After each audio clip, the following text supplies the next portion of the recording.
in the dry season, you've got a car park.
Sanctuary for all and sundry. I've been living in an allegory ever since you made advances on me.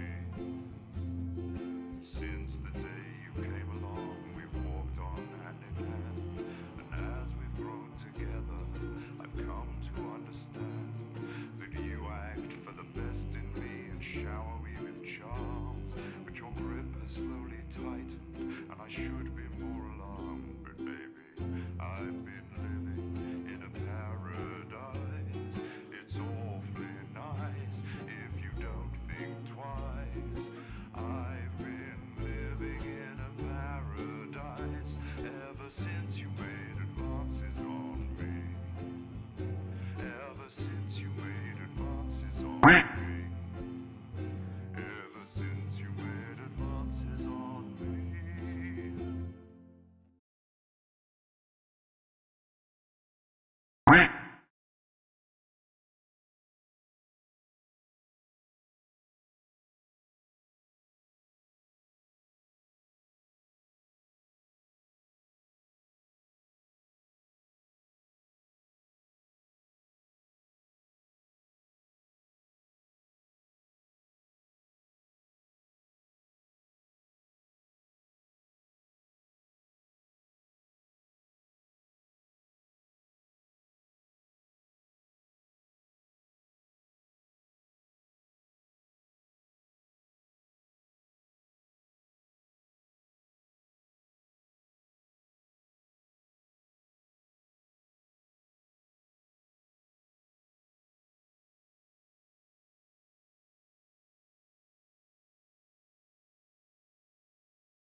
Hello?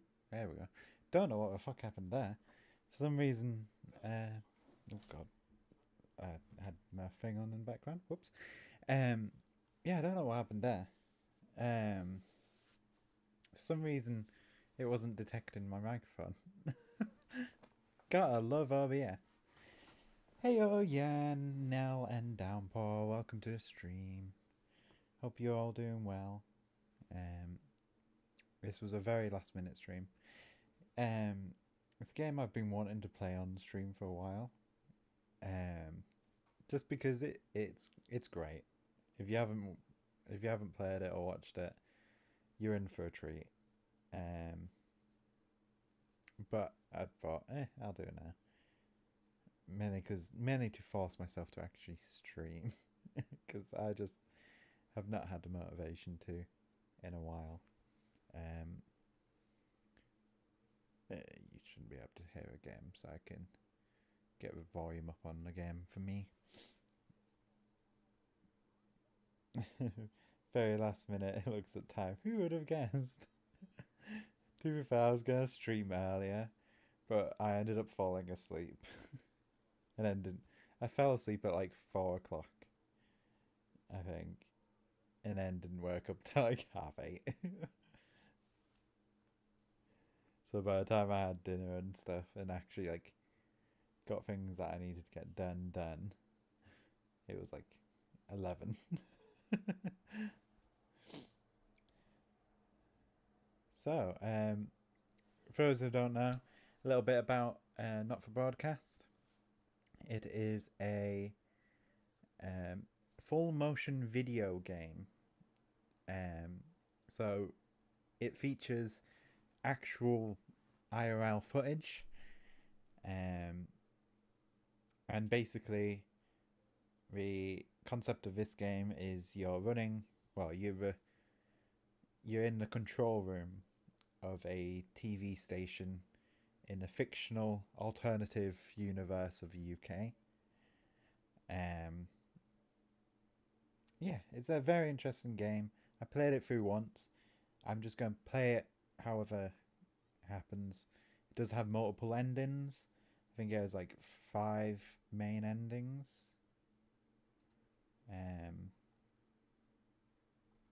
I think.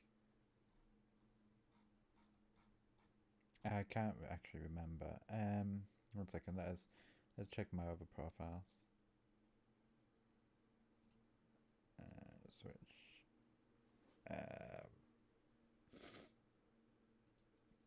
Archive. No. Extras. No.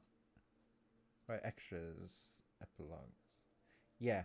So, in terms of epilogues, there are 1, 2, 3, 4, 5, 6, 7, 8, 9, 10, 11, 12, 13, 14. There are 14 different like epilogues / endings. Why is the mute sound gone up on again? I need to switch back to the right thing.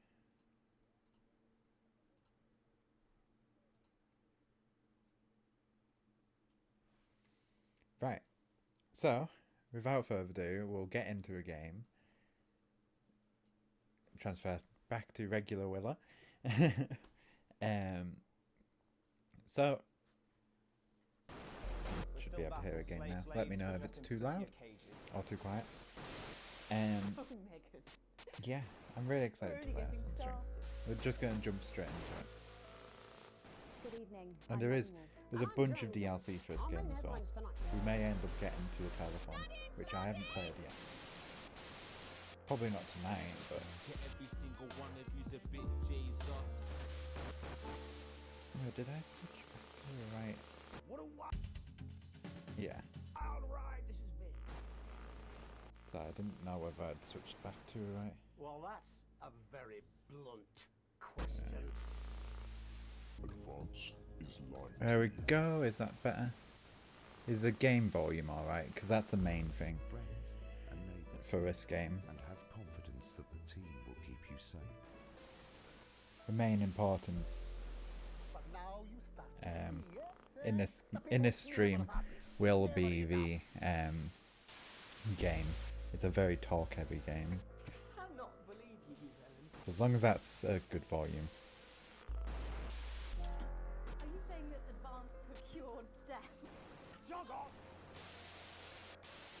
We're probably going to just play the story mode or in turn. Slaves were just in prettier cages. Oh wait, no, I'm not doing that one. I like a non-broadcast mechanic. We're only getting started. We'll do broadcaster. Good evening. I'm Megan Wolf. Volume is good. I'm working so very slow at the moment. No worries.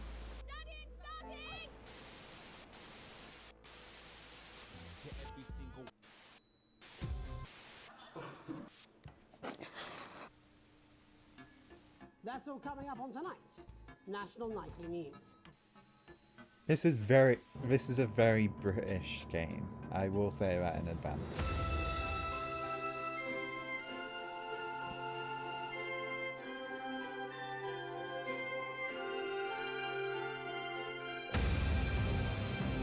Let me know if any of it's too loud.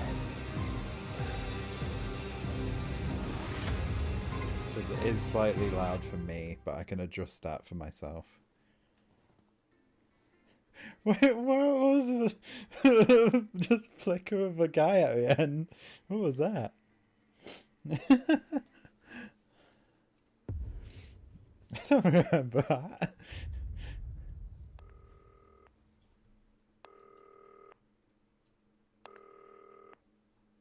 Yeah, I can't. Oh, yeah. Hi, David, I have a call for you. I'm just putting it through. All right, mate. Dave here. Listen, I know you've I've only come definitely in to changed clean bits up up. the place, but I've got a bit caught up, so you're gonna have to run the news tonight. Now, don't worry, it's Yeah, not trust hard, me. and I'm gonna stay on the phone and help you. First, I'm gonna give you a quick tour of the broadcast room, so if you're not doing it already, look forwards towards all those screens. Right, look up at the top. That coloured bar is your audience. You want to keep the viewers going up and not down. Underneath that, you've got the screens. The one on the right is the broadcast screen. That's what the viewers are seeing at home. It's only a couple of seconds behind the master screen there in the middle. That's the one you control. Now, the four small screens on the left show the different signals coming from the studio, and you can choose between them using the numbered buttons on the vision mixer 2, at the 3, bottom 4. left. Don't worry. Oh, I talk you can through it use and you'll pick it keyboard. up in no I'll time. probably click. Now, have a look to your left. These plugs control everything in the studio. I've left them set up for you, so provided you haven't fiddled with them, all you have to do now is throw the master trip switch and we're in business. Once you've got the power on, face the front again. You can see on the broadcast screen that we're in the end titles for the show before us. Fortunately, they go on for fucking ages, so there's plenty of time for me to explain. Oh, right, okay, they're over, so we haven't got long now till the broadcast. Right, quickly, mate, look down under the desk. You can see a load of videotapes on the left. They're your adverts. Pick any three and load them into the machines on the right. When you've done that, look up to the front again. Take on 4 old ladies from East Greek. That's fine. Right, the tapes are loaded and we're all ready for when we get to the first ad break. That's great.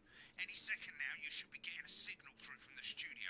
Stay on your toes, mate. It's election night, so all eyes are on this room. We do not want to get fired. With multiple award-winning Doesn't make a difference to me. It's you that's going to get Select fired. screen one with the vision mixer and we're ready to go. Prawn and mayonnaise? You don't see if you make me go out in costumes. Yeah, thought it might increase our viewing figures. Every day. You offer me prawns every day. 10 seconds, everybody. That's how I show love. You're trying to kill me. And yet you Well then, you chose the worst day to try and do that, because it's the one I can be your quickest with. Good evening. I'm Jeremy Donaldson. Our main stories tonight. Okay, we're all good. Next thing is going to be to throw to the news titles on screen 2. There'll be a countdown, but I'll count you in as well. Just relax, mate. It's all gravy. Buys Honest Andy's Totally Independent and corners the flowered market. Top chat. Sports fans everywhere celebrate as popular footballer Johnny Hamsleeves. I was supposed to do this as a job, so I should be good at this.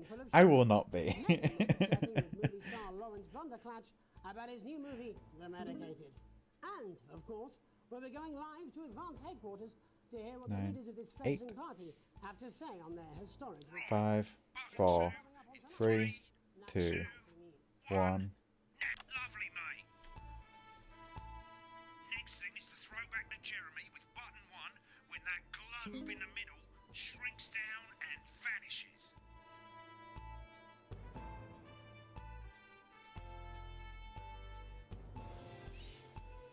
It's the fact that we keep this stuff going as well. There's so much going on outside of what you're showing.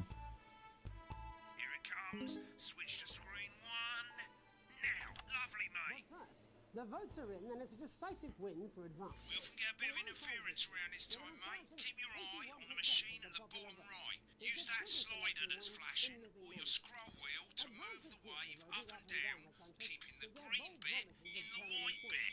But critics have accused him of a severe lack of actual policies and of being deliberately vague. The opposition parties have all conceded defeat to Advance's overwhelming mandate, but have yet to appear publicly. However, former Home Secretary... Right, it's going well. All you've got to do now is play the advert at the end of the segment. Make sure you don't play it too early or we'll all get fired. Now the clock at the top is counting you down to the advert. When it reaches 0, press one of the 3 play ad buttons over there at the bottom right. I normally play the first one at the first break and so on, but you can play them in any order you want. I'll count you into it as well, but keep your eye on the clock. 5, 4, And 3, 3, 2, 1. Click. 1 minute back, everybody. Jeremy, I need you to fill after the ads. What? Why? Wanker Snatch is running late. I thought I'd ask him about the election. Personally, I wouldn't try to confuse him with any big words. If you've been naughty or nice, we got green sofas, red sofas, brown cushions, pink cushions. You've got a grey sofa. We've got a grey I'm sofa. deeply In a grey, uncomfortable a with your brown, a pink, a yellow, a purple. Neil's deals are unreal. Wicked. We made it to the first ad. I love some of these ads. But this is where it starts getting a bit trickier. This next sequence is what we call a multi-cam sequence, because you're going to be cutting between multiple cameras to keep things interesting. A lot of it's down to personal taste, but here's 3 good rules of thumb. 1. Try and keep the shot on whoever is doing the talking. 2. Don't stay on the same shot for too long, 10 seconds at the most. So if you're on the person who's talking, try and throw in the odd reaction shot or pull out to the wide shot for a bit just to keep it interesting. 3. Don't stay on reaction shots for too long. A couple of seconds is usually enough. Then the audience want to see who's doing the talking, yeah? Stick to these rules and you'll be fine. It's not as complicated as it sounds. You've seen programs on television, haven't you? Make it look like those. Might as well get screen 1 selected now. No need to wait for the broadcast to start. Try and stay ahead, mate. Crazy Neil's got crazy deals. You want We're a coming toilet? back from the We break. can do you a toilet. We Quiet can do in you a the toilet studio. next to a chair. We can do you a chair next to a Thank toilet. you so Hell, we much. can even do you a toilet chair. Do you 10 come on seconds, down? everybody. You bring your ass. We've got it. You want it. You want it. We've got it. You want it. You pay. Five, We got it. We've got it. You want it. You want it. We've got it. You I love these ads. Welcome back to the National Nightly News. Later, we'll be hearing from shock election winners Advance. But first Get off, ready to go to National Megan on reporter screen Megan 4. Wolf is here with a star of both stage and screen. Megan? Thank you, Jeremy. Megan Wolf, culture correspondent. And today I have a guest who starred in everything from Shakespeare Right, to the go to Shop Blunderclatch Box on screen 3 when she says his Joined name. today by none other than Lawrence Blunderclatch. Thank you so much for coming on. Oh, my dear, I do hope you believe me when I tell you that being with you here today is among Switch to 2 for the wide now. May I say, having you here with us is among ours. Right, now just try and stay on whoever's talking. Latest movie, which is called The Medicated. The medicated, yes. Wow, what was that like? Well, as I said to Peter at the Wrap, that's Peter Jensen, the director. Do you know him? He's a wonderful chap. He really Give us a is. look at Megan's reaction. I've worked with him on Lovely. several Now movies back and to so on. Thunder Twat. I said to Peter, what a wild ride this has been. And you know what, Megan? I really meant that. Wow, that is fantastic. And am I right in saying that the character you play in this movie is quite an academic one? Absolutely right. A scientist. Was that a challenge at all? What exactly are you implying? But seriously, yes, you're right. It was a complete departure from my last starring role when I played Sergeant Brock Rockman in Bullet Man. You'll remember that that was the true story of one soldier's fight for a love that surpasses all others. A love, of course, for freedom. I think it's grossed over $1 billion, but honestly, who's counting? It's a role that saw you scoop 2 Best Actor awards, if I remember correctly. It's so sweet of you to mention it, but I really Get back am to not who's in it talking. for the awards, although those 3 little statues do take pride of place on my mantelpiece. With all the others, I'm sure. So, if you're not doing it for the awards, what is it then that drives you? Oh, that is a beautiful question, Megan, and not easy to answer. Like you, I'm afraid. Cut me, and I will bleed. And often, that's how it feels, doesn't it? Doesn't it? Bleeding, giving, suffering for one's audience. I I do suppose just in the love. end, I do I it get for the so business into of just it. watching I do it for this. the people that I inspire. I just enjoy watching it. So if I go quiet, that's why. Most of all, I think I do it for the positive change that I can bring about in the world. And today, of course, we're in for some real change, it looks like, in the coming few months. What do you make of this historic election result? Oh, well, Well, now you're asking. Historic election result. Indeed. Historic is the word. Well, it's difficult, isn't it? Very difficult. But I think I've always been quite clear that when it comes to politics, that one should always strive to not fuck things up. Shit, he swore. Oh, well, don't worry, he won't do it again. Sorry, I said fuck. Shit, he did it again. Okay, don't panic. I'll explain how to deal with swearing at the break. Medicated, which opens next week. Right, they've swapped the shot of Jeremy on screen 1 for a VT of the movie clip. You'll get a countdown on the screen, but I'll just let Megan cue you in. My character, Dr. Lance Hemlock, is faced with a decision that could affect humanity's very survival. Exciting stuff. Let's take a look. And we're on the film clip, screen 1. Cool, looks like Blunderclash is losing it in the studio, but we ain't got time for that. There's more interference coming. It's a bit trickier this time, mate. Use that little flashing joystick to the left of the knob, or hold down your middle mouse or Alt on your keyboard, and as the frequency changes, match it to the white bit by dragging right. I don't know that. Now we're going to squash the frequency back by dragging left. Nolans mustn't think of Carol. That's Dr. Lance to you, Miss Flanagan. Jesus. Jubbly, mate. For you, baby. Next, we're going to change the amplitude. Same as last time. Little joystick or hold Alt or middle mouse, and this time push upwards. Upwards, mate. Upwards. But I didn't listen. Doctor, I'm drowning, Lance, you said. you need to see this. Right, now let's match it back by going downwards.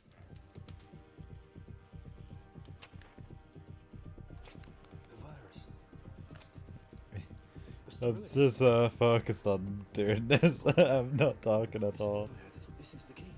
Stop it all. Bloody perfect, mate. We have to ask ourselves. At the end of the clip, you'll want to play another ad. Remember to use the clock at the top to count you in. 10 seconds.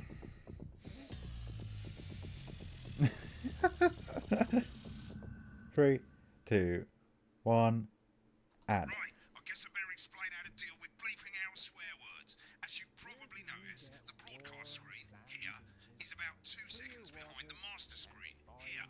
When someone says a naughty word, the bleep button... A naughty word? Like this. 2 seconds later, you'll hear that swear word going out on the broadcast, and you need to hold down the bleep button, or the spacebar on your keyboard, for as long Oh, I as the forgot you swear could do a word spacebar. lasts. It can take a bit of practice getting used to hearing 2 things at once. Just stay calm and you'll get it. And if you can't tell when to bleep, just above the button, you'll Yeah. literally be able to see the sound scrolling by. We don't actually need to. While the red bit is over the red line. Simple. Of course, if you do it by eye, you'll have to take your eye off the screens. That's why real professionals do it by ear. Most people That's why real professionals, you have 3 people, like multiple different people. Let's set it now. As you turn it up, you'll hear the advert getting louder. Good. You're set to start censoring. Like I say, it takes a little practice, but I'll try and help you through it, and soon we'll have you bleeping like a pro. Remember, Bleeping like a lights pro. up, count 1, 2, and hold it down. Only 85 minutes from the coast, and with more than 2 areas of outstanding natural interest. Isn't it time your family... Remember to select screen 1 now that you've got the feed. Don't wait for the broadcast to go live. That's too late. You can use the number buttons on your keyboard, 1 to 4. Running the country. Seriously? We've had worse. 5, 4, 3. Welcome back. And I'm told Welcome we've now back. gone live to Advance Headquarters, where the 2 leaders, Peter Clement and Julia Salisbury, are about to make their acceptance address. Oh shit, he's pissed. Shall I Get ready to start? bleep. Go for it, Pat. Okay, well, thank you all for coming, and, well, where do I start? What a day! They said we couldn't do They it. certainly did. They used every dirty, low-down, lying southern bastard trick they had against us. But you, the people, Nice. you saw right through their shite. I'm sorry about the language there. Sorry about that. I've only had a got a couple bit of of a word. celebratory pints. Makes me coarser than the granny's fanny. Memorably put. Perfect. But to be honest, who can blame Peter for celebrating? Throughout the campaign, you've heard us say that Advance are not a political party. A party's what you have when things are going well. When I the just country is realised how suffering, you don't fucking need a party. You need a team. thing this is A team IRL. that can change things. But today is day one of a new future. A better, fairer future. So perhaps we should all be celebrating. Except for the rich. For them, the party's over. They shouldn't be celebrating. They should be putting their shitting pants on and opening their dusty checkbooks. Again, colourfully put, but not inaccurate. Before we came out here to address the nation, we used our executive powers to pass the Assets and Wealth Act. Working with the tax office, we have produced a definitive list of every person in the country with wealth into the millions. You know this sort of problem. You rather you don't. Because the likes of you and me are not welcome in their gated communities. Tomorrow, we will be introducing a sweeping reform of the tax system in this country. No more hiding wealth offshore, no more trust funds or creative accounting. A simpler, fairer, unavoidable set of tax laws. So, all you bastard public school snobs have got nowhere to hide. And earlier today, we revoked your passports. Also, for anyone, for Americans mostly, public schools in the UK are fancy private schools. Believe it or not. You're gonna pay back. Advance are going to turn this country from a nation of warring individuals And then state schools are here. to properly fund Like health and education. actual public to schools. raise the living standards of us all. The pundits said we'd have to raise billions. But you'll see when we've reclaimed what's ours, that's absolute ferret shite. So to you posh twats. The people who pay you a pittance to serve them drinks in their private clubs. The people whose children you raise. So they've got time to get even fucking richer. Advance have this to say to you. It ends today. We are coming for your sports cars and your mansions and your vineyards. It ends today. We will put the wealth of this country back where it should have always been. In the hands of the people who created it. It ends today. Yes, it ends today. And tomorrow, we'll start making it fair again. Just like we promised we would. And until then, ladies and gents, I suggest we all get pissed. I can't argue with that. Thank you for your time. Well, an interesting acceptance speech there from the leaders of Advance. And our apologies for the fruity language. Hopefully we got that bleeped out for you in time. If not, someone's going to be in trouble. So, as the country braces itself for new government, that's all. This isn't even my job, I'm a cleaner. We'll be back tomorrow with full coverage of the first day under Advance. 4, I'm 3, Jeremy Donaldson. 2, Have a peaceful night. 1. Right, looks like you've got it now. Thanks for all the help, mate. I've got to go. Ferry's about to leave. Probably won't be coming back. Job's yours, mate. Good luck. Boring politics then? Is this some weird fever dream? Am I dying now or something? You should be so lucky. I'll see you tomorrow night. Not coming for a drink? No, got a date. Lucky you. Try not to get murdered. Try not to get murdered.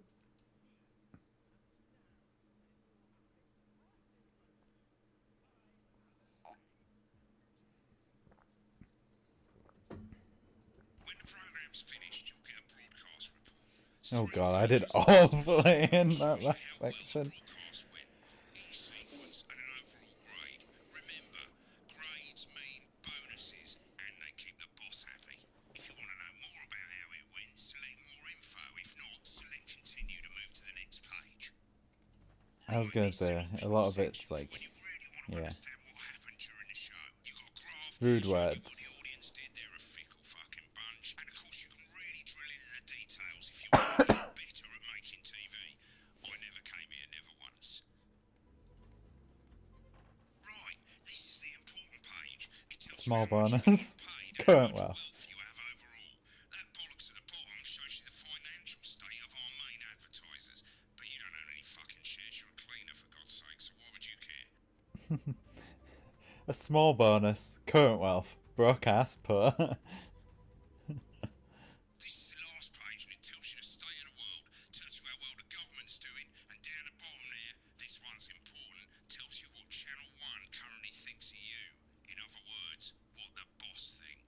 What the boss thinks.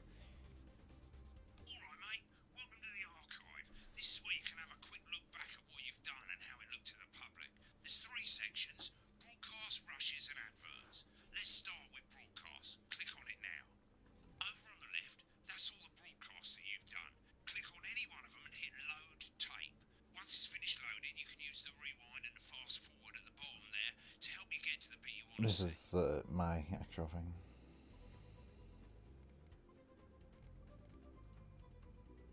Well, in a few moments, we'll be going live to tonight's national. But before that, let's take a look at what's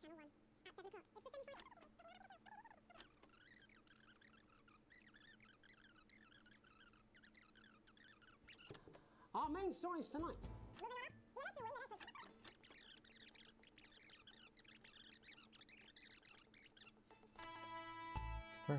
Bam, bam, bam. Right, click on rushes and let's have a look at those. Rushes? This is the rushes room. It's pretty simple. The 4 screens you can see, they're going to show you the 4 signals you got from the studio during the actual broadcast. Difference is you can mute any combination of them, so you can have a listen to the stuff you weren't allowed to show. Select the broadcast and give it a go, and when you're done listening to the backstage secrets, hit back.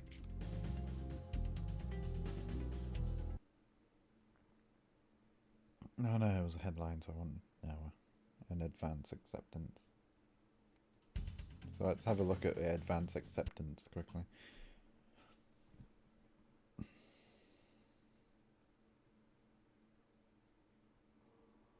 Apparently he's been drinking since lunchtime. Christ, he's a liability in the best of times. I know. God help whoever has to bleep this. 10 seconds, everybody! Oh, this is And the a one we lawyer were and a listening TV to. personality running the country. Seriously? We've had worse. 5, 4, We've had 3. worse. Prawn and mayonnaise? You know, seafood makes me go out in pustules. Yeah, I thought it might increase our viewing figures. Every day. You It was this one that I wanted to watch. Whoops.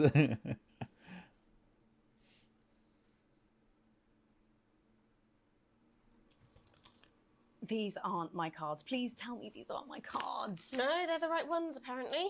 But this gives me nothing, Jenny. They must see that. Oh, no. I think they think he won't have anything to say. Oh, for God's sake, come on. It's a huge day. He's not an... Absolute bonehead. I don't care, Rob. I'm not doing it.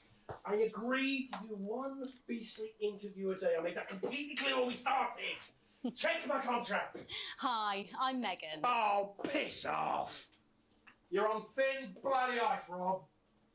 Whole wheat, man. Whole wheat. We're coming back from the break. Quiet in the studio. Thank you.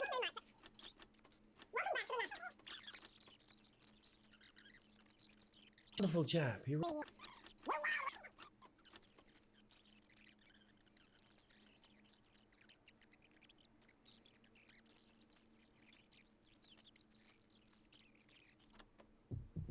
And we're out. Rob, get the car. We're out of here. Mr. Blunderclatch. No. I'm shutting this down. What kind of operation are you people running? Mr. Blunderclatch, I understand you're upset, but we can... Upset? You don't know the half of it. Rob! Rob! Be at the Dorset. Send up a bottle of scotch and a whole ham. It's in my contract. It's in my contract. I'm sorry. I'm sorry. I just had to. I had to. Well, go on then. Say it. What? I told you so. Your hair looked nice. See, this is why you're single. Okay.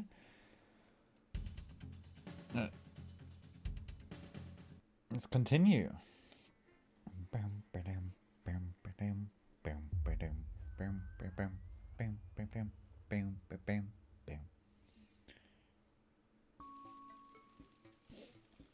You arrive home to find post on the mat, mostly being nothing more than the usual junk mail. One letter, however, catches your eye. Team wants to know you. Curiosity gets the better of you, and you open it. It's a form from the new advanced government, asking for information on all citizens. First page is filled in already. My name, Alex Winston. Your spouse, Sam Winston. and our children Charles Winston 14 and Susie Winston 19. Well, you muse, at least I got the basics right.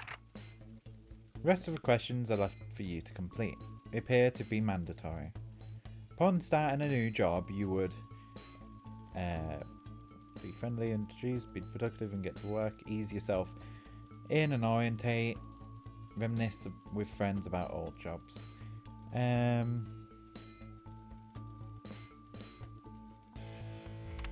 Be productive.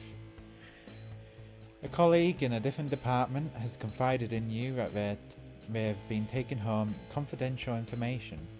Now, a file of minor importance has gone missing.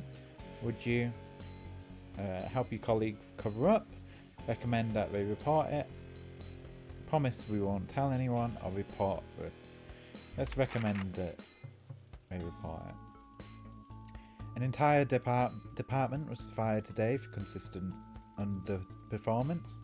Your boss has put in place new targets that are significantly higher than the previous ones. You would A. Leave on time, B. Stay late to ensure you hit the first deadline, leave work early and head to a pub and chat about changes with colleagues, or leave work early and head home to see your family. Just leave work on time. It's the annual company barbecue and your family have been invited.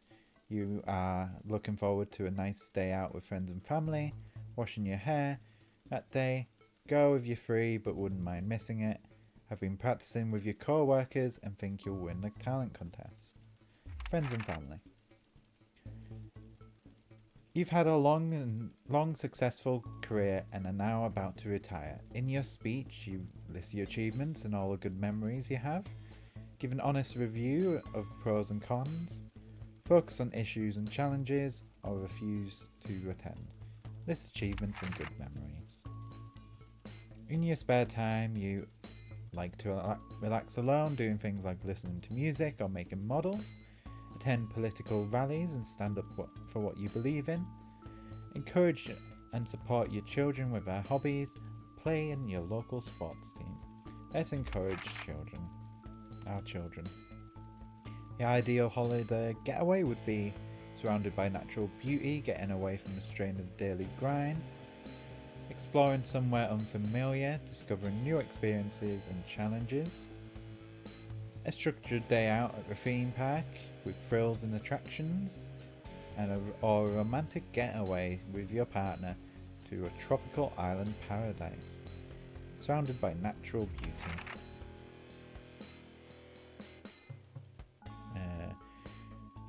It is most important that the government keeps people... See, right, so there's an issue with this. If it's... Yeah, so none of these coincide. You can be safe without being all of these. You can be equal without being happy or free or safe. Yeah, so you pretty much like choosing a specific one. I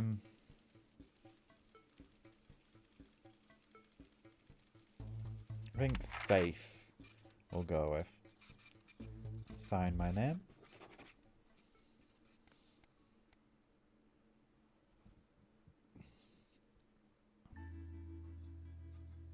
It's late. Sam and the kids have gone to bed. You're just drying up your favourite coffee cup, a worn-out souvenir of your first trip together. The print's faded, but the goofy face on it still makes you smile. Knock on the window brings you back to reality. There in the garden, clutching a gaudy neon green suitcase, is Chris, Sam's sibling. As soon as you let them in, they sit at a table, visibly stressed. I'm so sorry for bursting in so late, Alex, but I need a favour and you're the only one I can ask. Are you okay? Should I go get Sam? No need to worry, Sam. It's you I came to see. I just need 2 minutes. Have you heard of the Assets and Wealth Act? I literally work in the news, Chris. It's total bullshit. Bullshit, I almost said that. They're taking whatever they want and distributing it as they see fit. No government should have that kind of power. I can't believe they're actually getting away with it. Madness. Which is why I need your help. Why do I get a feeling I'm not going to like this? Chris's eyes seem to be resting comfortably on the floor tiles.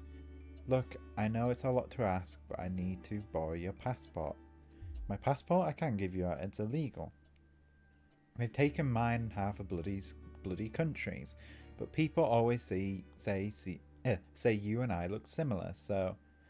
Chris is pacing now.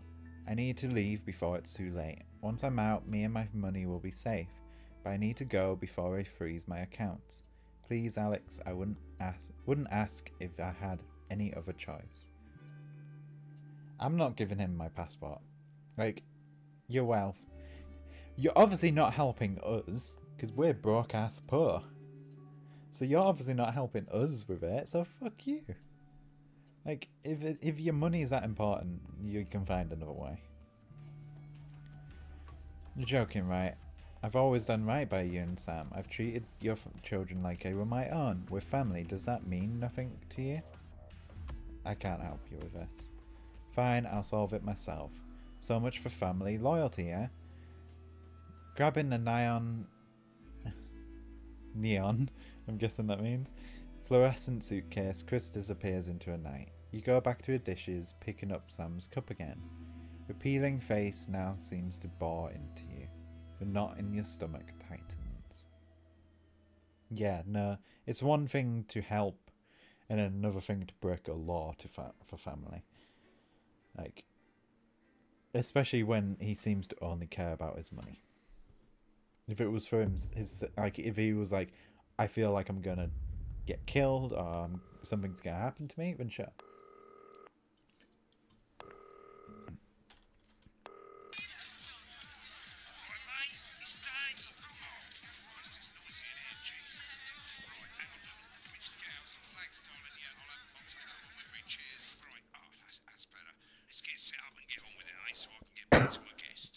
First of all, let's get the power on.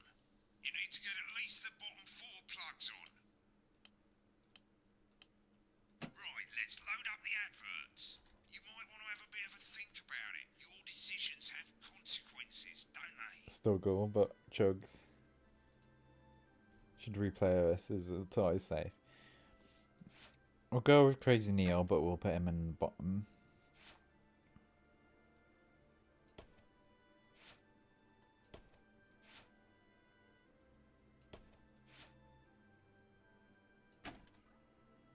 I kind of want to put Snuggle Hugs on. Right, you can see they finally got the old headline system up and working again, and the vision mixer's already in headline mode because headlines always come at the start. It's really simple, mate. These 2 buttons at the bottom of the vision mixer, you can see they now have A and B on them, and they're to help you pick image A on the left bottom screen here, or image B on the right bottom screen here. It's really simple. This little clock here will count down the number of seconds you have to make your decision. Provided you make a decision in that time, you're fine. And you can change your mind as much as you want until the clock reaches 0. But if you don't make any decision, you'll be fired before you even get to make another choice. I just want to say one more thing, mate. The pictures you choose to show of these people, well, that's how the public is going to perceive them, and that's going to affect their lives. So like with the adverts, choose carefully. And we're off. Good luck, mate. If I get time, I'll call you back in the next break. Yeah, I'm coming, darling. My friend Janet says theirs gets really hot. Is this Janet who thinks dogs have their own secret language? Yeah, the one that mistrusts the moon. 10 Yeah. seconds, everybody. Not the best source of consumer advice, then. Don't blame me when it explodes. Going in 5, 4, 3. 2, 1. Boom. Good evening. I'm Jeremy Dawson. Our main headlines tonight. Destination unknown. At the end of Advance's first full week in office, we ask exactly who's leading this charge.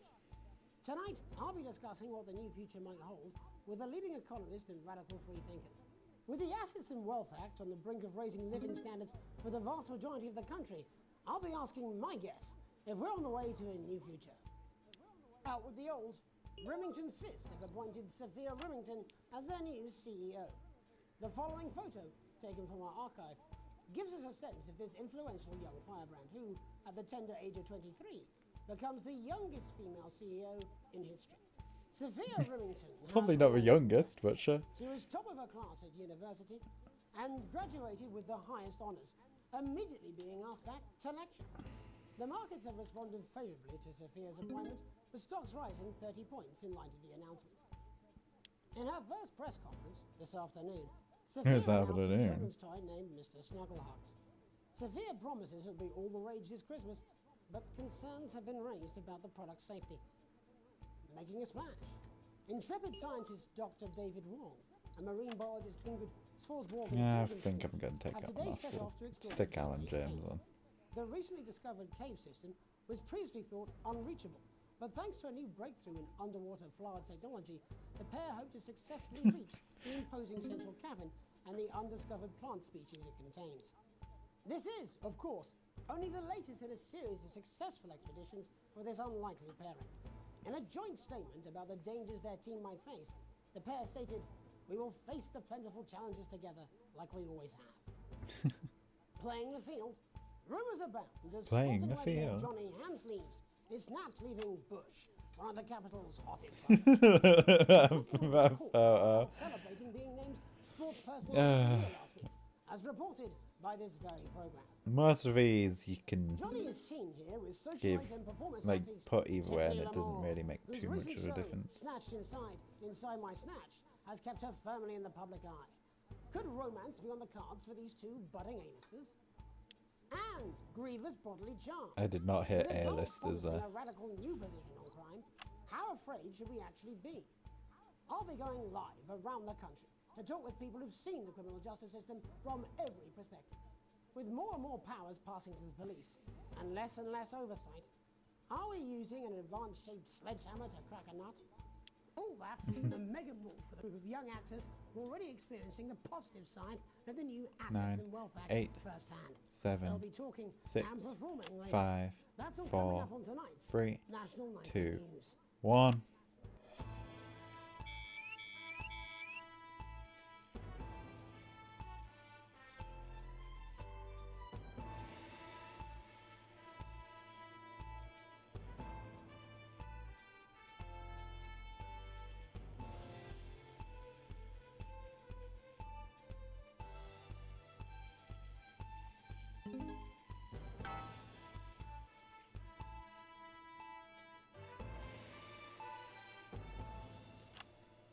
In the wake of the government's swift enactment of the Assets and Wealth Act, we're talking about Advance's first week in office and what the new future holds. Joining me are Katie Brightman, a leading economist, and Alan James, author of Alan James is Right, The Free Man's Guide to Waking Up. Alan, the government certainly haven't dragged their heels on delivering some of the legislation they promised. But what does the Wealth Act mean for us? Nothing, Jeremy. We're still vassal slaves, we're just in prettier cages. A confident dismissal there. Katie Brightman, do you agree? I'm afraid I don't, no. I think that Advance have realised that the current economic system of unlimited, unending growth is untenable, so they're changing things up. There I agree with you. They're moving to the next steps in the grand plan. Grand plan, Alan? It's all in my book. Alan James is right, Jeremy. We're to become the great herd, ignorant, sterile, and short-lived. That's what they want. Or perhaps Advance have just realised that if we carry on the way we are, we will destroy ourselves and this planet in a mad orgy of consumption, if you'll excuse the colourful metaphor. Yes, orgy is the right word. Only it'll be the overlords having an orgy on our poor broken backs. It's all in my book. Alan James is... Shamelessly self-promoting? Katie, how do you think the rest of the world will respond to this new approach? I think they're watching carefully. Advance are the most disruptive Just a yoink. Yes, Katie's right. War is inevitable. Thank you, but that isn't And this will not be a war like we've ever seen before. We're talking millions of deaths. We're talking high-tech weapons that can level entire cities. We're talking... Out of the wrong orifices? Mock me all you like, Jeremy, but when they murder your parents and they poison your food and they take you away to their camps for hypno-brainwashing, who will be laughing then? That might be a great way to sell books, Alan, but you know full well that isn't going to happen in a democracy. Democracy is dead. Yes, Advance are radical, and change is always frightening, but the truth is that the Wealth and Assets Act has made more than 90% of the population wealthier and is on target to produce a permanent end to poverty. Bollocks! this young lady doesn't understand, Jeremy, is that these are the same people. Maybe they've rebranded, but it's all a little circus act to keep us from seeing the tyrant behind the curtain. That's where you're wrong, Alan. For a start, they've mobilised the youth vote like we've never seen before. You say mobilise, I call it grooming. The grooming of an entire generation to walk happily into eternal bondage. They're like psychic paedophiles. But based on the facts, Katie, what are your predictions? The Assets and Wealth Act is only the first step. Advance now have a historic budgetary surplus, and as well as properly funding our public services, they're already funneling unprecedented amounts into scientific research and the arts. Or, as I call them in my book, got his book back. opiates. Like opiates, see? Can we get back to the issue at hand, please, Ellen? This is the issue. It's all coming from the water, the chemicals. They're pumping it full of juice. Don't get me wrong, I want to see these changes, but only if they're sustainable. If Advance lose their power after spending half of our GDP on dismantling infrastructure, that could be catastrophic. The catastrophe is that they're succeeding. They've got us sat here talking about their puppet show. All right, we're running out of time. Quickly, Alan, what does the future look like to you? A bleak space where we've all been figuratively sodomized into submission. No, of course. Katie?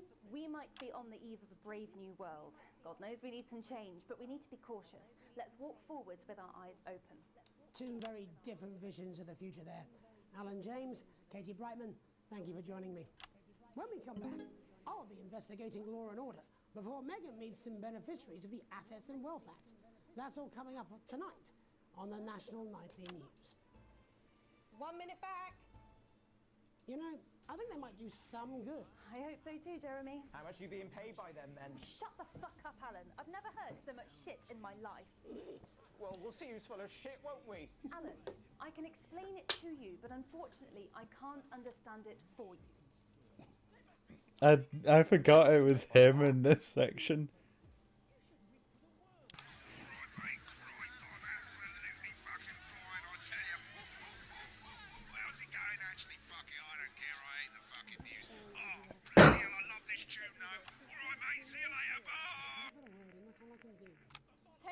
Everybody, if that sticks, I'll destroy you. 5, 4, 3. 2, 1. Welcome back. In our second segment, we're going to be taking a deep dive into the state of law and order in our country. Advance have already tasked what they are calling a solutions team to move this serious social problem to the top of the list. Tonight, we go behind the headlines to meet the people who live with the criminal justice system every day of their lives. First up, we have Gregory Judge, a lawyer who sees the problems close up on the front line. Can you hear me, Gregory? Yes, I've got you, Jeremy. Thanks for having me. What's it like on the front line of the hard face of the cold hand of justice? Well, as you can imagine, Jeremy, we are massively understaffed in this country. We're working every hour we can just to try and cope with the caseloads on our desks. Which must affect the quality of support you can offer. Well, we can barely keep up with demand, Jeremy. There just simply isn't enough being done at a systemic level to relieve the problem. We need more support from ministers. What are you doing? We need change at a structural level, I'm Jeremy. leaving, Greg. Not a good time, darling. It never is it? I'll be at my mother's. Just hang on. The problem isn't a local one, Jeremy. It's nationwide. Just give me 5 minutes. I'm talking to Jeremy Donaldson. Oh, have you mentioned your affairs? No. Well, the affairs of the Justice Department that we should be concerned about. Hello, Mr. Donaldson. Hello, Mrs. Judge. We need legislation I love how it's, to hello. relieve pressure on our public Sorry servants. to interrupt the news, Mr. Donaldson. Can I have a moment to tell my husband I'm leaving him? Yes, I totally understand. Quite the picture of a burdened legal sector there. Gregory Judge, thank you for joining us. Next, I'm joined by Police Chief Constable Bob Peel. Oh, I forgot about this. I remember this now. Do you think there's a problem with the system, Bob? I'm sure we all do, Jeremy. I'm sure we all long for a return to the days when you could safely walk the streets of your community at night, looking in through windows and generally enjoying your neighbours without the risk of being terrorised by some thug with a knife. Or kosh. So you feel the streets simply aren't safe anymore? Where have we gone wrong, Bob? Well, that's not a simple question, Jeremy, but I think it all comes down to moral decay. We've diluted our culture and lost touch with what it means to be a citizen of this once great country. Also, as the vicar noted in Sunday's sermon, we probably shouldn't have banned hanging. And to what do you attribute this moral decay? Foreigners, gays and gypsies mainly. It's all in the Bible. Look, Leviticus clearly states that... Oh, bugger, hang on a moment. Jeremy, your bloody gimps escaped. Delia? Delia, could you give me a little help, please, dear? As I was saying, Jesus didn't like immigrants much, did he? And just to be clear, you think it's the immigrants who are responsible for the moral decay? Absolutely, Jeremy. Back in your box, Clive. Back in your box. Delia, I really could use a little help with this. Oh, sorry, darling. I was spaying the badgers. Yes, I'm talking to Jeremy Donaldson. Clive, could you put him back in the box? Oh, Clive, you know it's Wednesday. Can't you go back in your gimp space? And Off you go. whose responsibility is it to make a change, Bob? Well, it is the responsibility of the decent, good, white people of Darling, this... where's the padlock? Oh, hold on just a moment. Oh, Clive, this simply won't do. Naughty, naughty, naughty boy. Mummy Clive, I'm not having this again. Mummy said get back in your gimp space. No! Naughty! You beast, Clive! As I was saying, Jeremy, moral decay. Crime is the responsibility of the criminal, no one else. Look, everyone has a sob story, but we don't all end up as barbarians, do we? Look, when our daughter Alice comes home with an A-, does she go on a killing spree? No, she takes 3 of her pills and hides under the stairs like a normal child. Thank you, Bob. Bob Peel there, really locking down the police's position on morality for us. And finally tonight, Oh, God. interrupted, it's time to get to the heart of the matter. Tony Dawson has recently been released from prison after serving 3 years for aggravated assault, burglary, and menacing a swan. He's agreed to talk to us today, which is also, I believe, his birthday. Many happy returns, Tony. Cheers, Jez. Call me Titwank Tony. Everybody else does. No, I'm not going to be doing that. Can you tell us what it's like in prison, Tony? Titwank Tony. Prison's a mixed bag. Structure's quite nice, but it's a constant battle against institutionalization, as you can imagine. And obviously, titwanks are quite hard to come by. I'm picking up that you're not alone there, Tony. Titwank Tony. Yeah, sorry, my friends are throwing me a surprise party. Good bunch of lads. Okay, well, we're trying to let you get back to that party as soon as possible. First, let me ask you this. Do you feel that your time spent in prison helped to rehabilitate you in any way, Tony? Titwank Tony! I don't think it's as easy as that, Jez.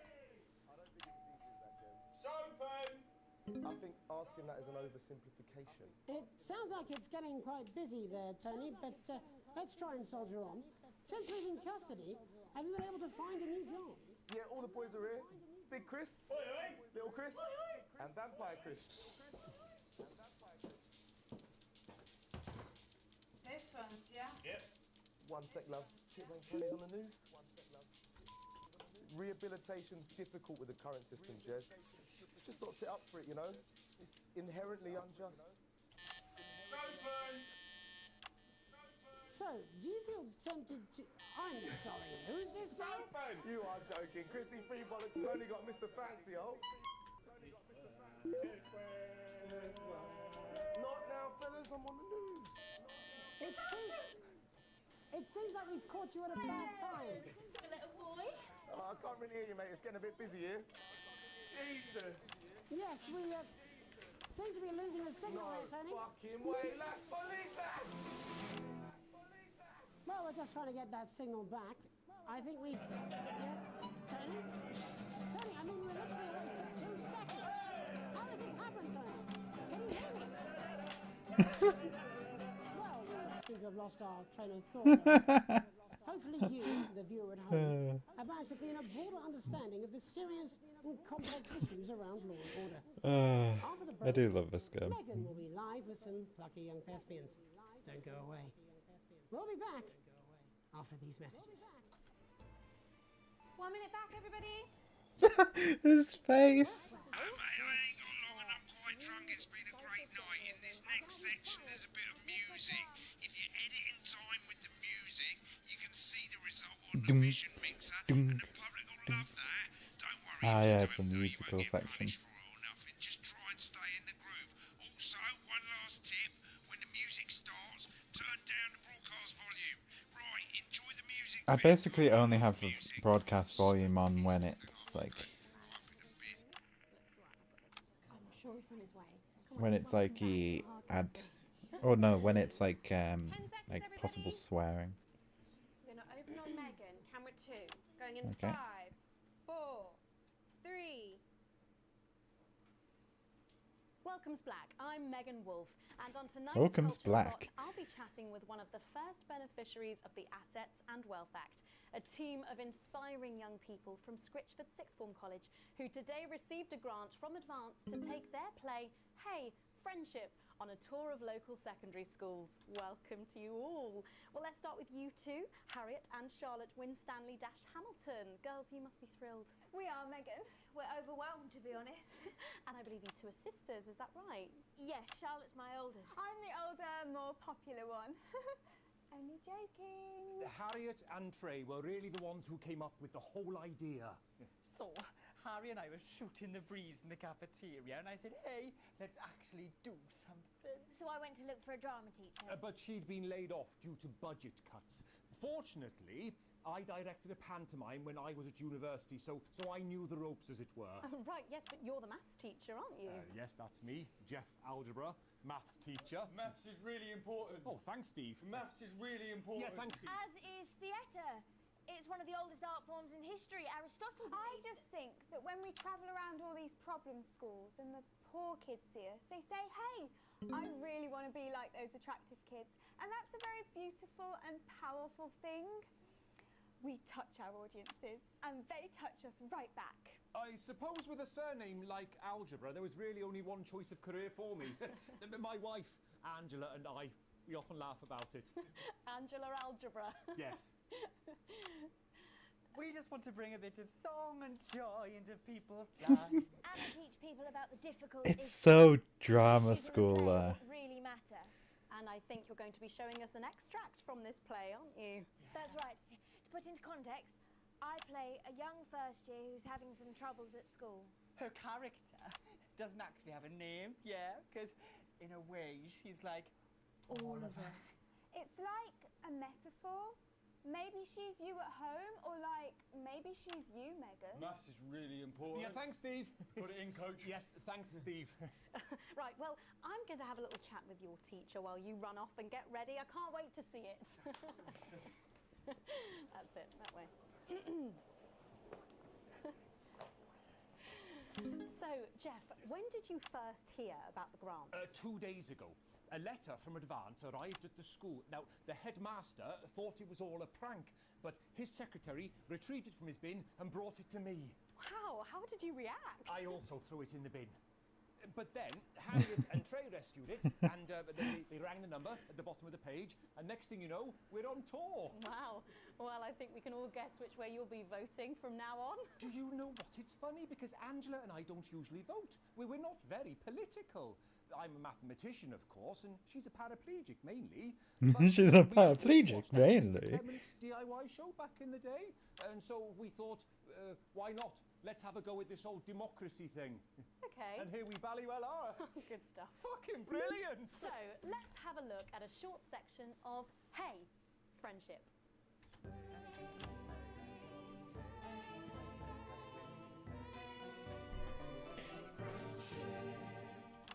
Dear Diary, I'm not sure I can take another day at this school.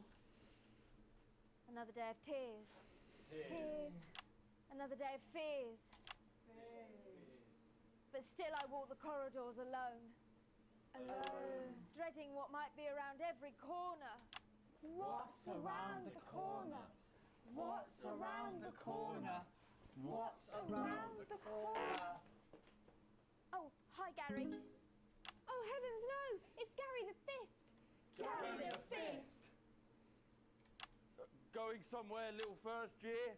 Great. I've been looking for some poor victim to bully all morning. But will this make me feel better about my violent father? Violent father. Excuse me, I'm late for maths. It's my favourite subject. And so important. Maths is for losers. What? Maths is for losers. My arm's stuck, coach. Keep going, for fuck's sake! Right, maths is for losers. Now, give me your lunch money. Double lunch for me today, but why am I only truly happy when I'm eating? Not today, Gary the Fist. What do you mean not today? Who are you? Oh, my arm's pretty cold. Brilliant, keep going. Right, who are you to stand up to me? I'm Gary the Fist, and you're just a sad little girl with 2 gay dads who's all alone. That's where you're wrong, Gary the Fist. These are my 2 new friends. Vanessa is captain of the netball team. Yeah. And Blake owns a motorbike. Yeah. But I can't fight all 3 of you, and I don't have any friends of my own.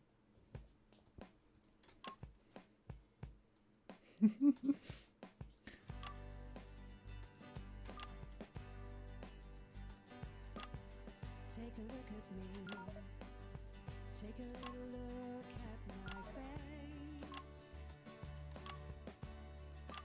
I could be you. She could be you. And you could be me.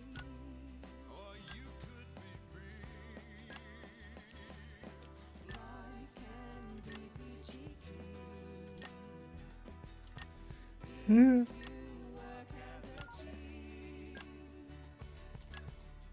It's my choice to remain. So stop now, make a different choice. Listen to that inner voice. Hey, listen up, I won't take no crap. Who said middle class girls can't rap? I ain't afraid of your cruel lads. I'm a mother loving rebel, but I still love maths.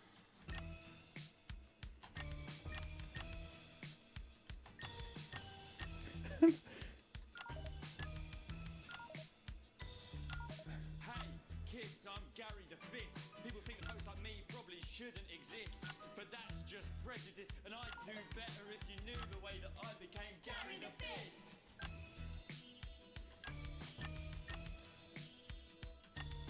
I grew up on a council estate. The park was hip, but the flats weren't great. My dad used to come home drunk and late, and he'd hit my mum, and for dinner he had to wait. Oh, where's my dinner? It's not ready.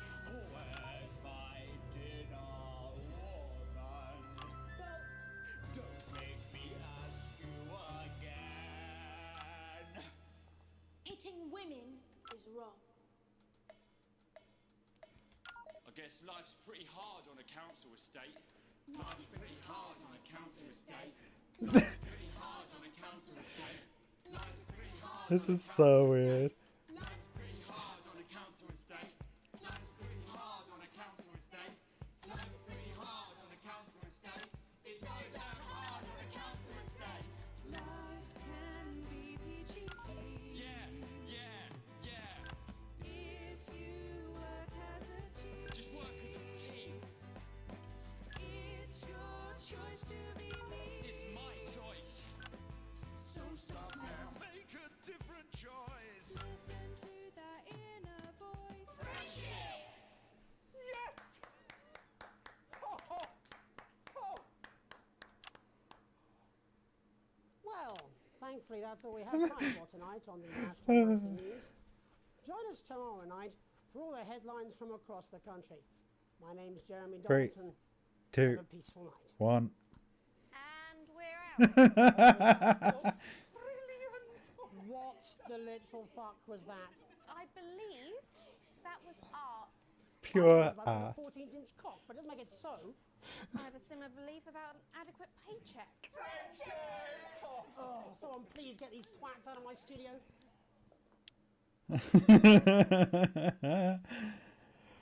Oh god. Hey, A+ all the way through. Nice. That bit at the end just flew off. All offensive words were censored, interference free, and adequately edited. A generous bonus. We're still broadcast put. Oh no. We're in worrying depth. Oh, all our shares are doing good. Advanced doesn't like us as much for some reason. And Channel 1 loves us. Because we did good writing, to be fair.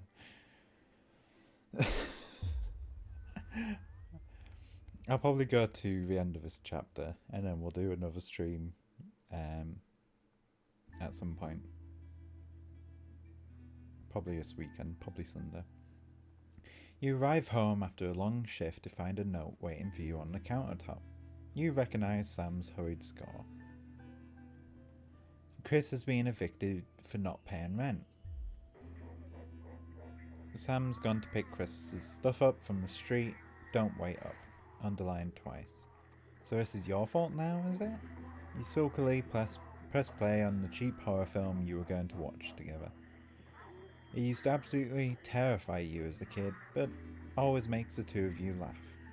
It's not the same but without Sam, but you still chuckle to yourself. Just as it's about to get good, the part where Candy decides to investigate alone, your 14-year-old son interrupts. He wants to go to a friend's house. He looks at you in a way only a child can, pleading but somehow defiant.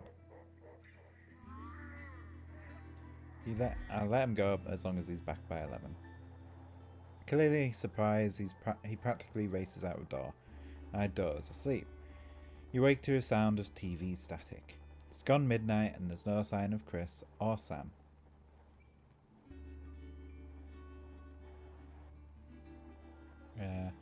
School night. March him home. Arriving at a friend's house, you find your son, who miraculously notices the time when he sees you. He may think you were born yesterday, but at least he apologises. That's something. You recognise that cheeky, mischievous look. You can't help but let him off this time.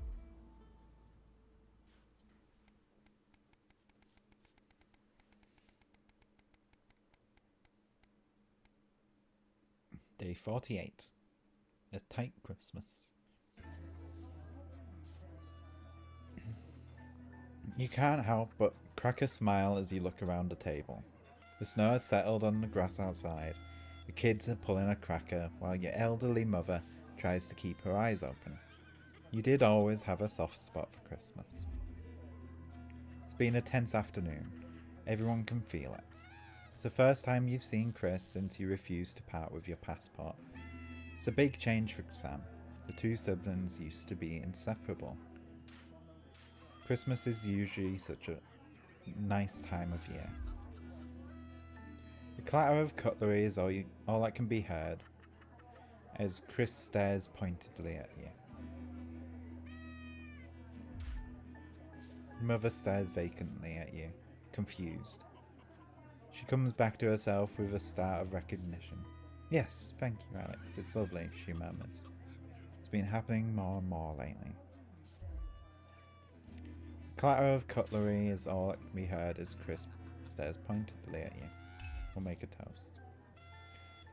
You stand and raise your glass. Merry Christmas, everyone. I'm glad we're all here. There are murmurs of cheers and clinking of glasses. Chris doesn't move. Yeah, we're all here. No thanks to you. Chris? Sighs Sam. Come on now, it's Christmas. Can we put all that behind us?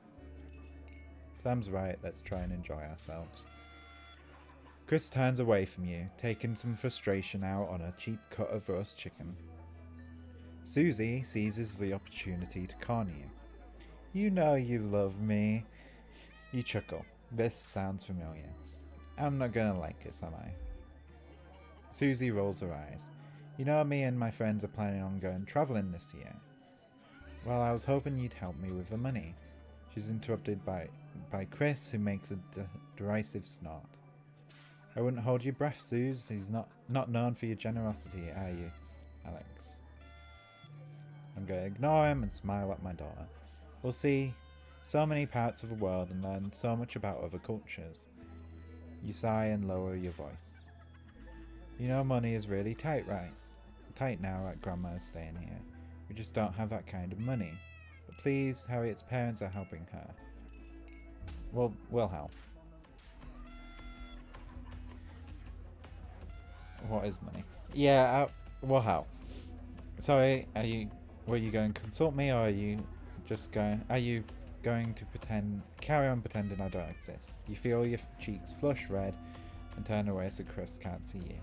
You know you haven't been most attentive lately, but this rebuke still seems harsh. Sam exhales and seems to brighten. But luckily for someone, I agree. This is a great opportunity, and I'm sure we can find the money somewhere. Charlie excuses himself awkwardly as he starts to clear the plates.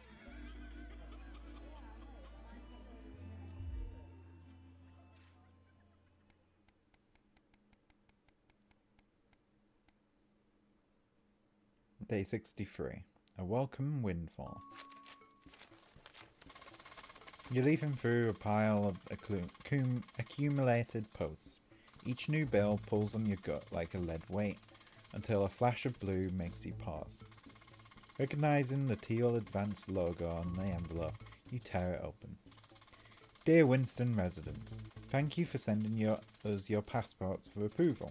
We can now confirm receipt and validation for a new Assets and Wealth Redemption Scheme. Hopefully this will make last month's arguments with Sam worth it. As such, it's our pleasure to enclose a check which we hope you will see as a symbol not only of our gratitude to you, but our unwavering commitment to creating a society free of inequality. The throbbing of your fresh, speed-induced paper cut is the only reason you can believe you're awake. A check, and a sizable one like that. At that, Chris was right. Advance really are redistributing now. We'll continue to strive for a betterment of this nation and its people. Forwards together, Julia Salisbury and Peter Clement.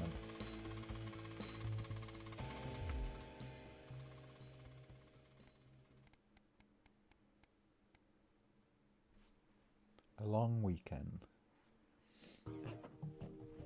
Comfortable. How does zip on this damn case never close? It's your anniversary. Every year you and Sam go away for a weekend, usually camping. You've been looking forward to it for ages, finally getting some time alone together where you can forget about the noise of life. No kids, no work, just a bit of romance and some peace and quiet.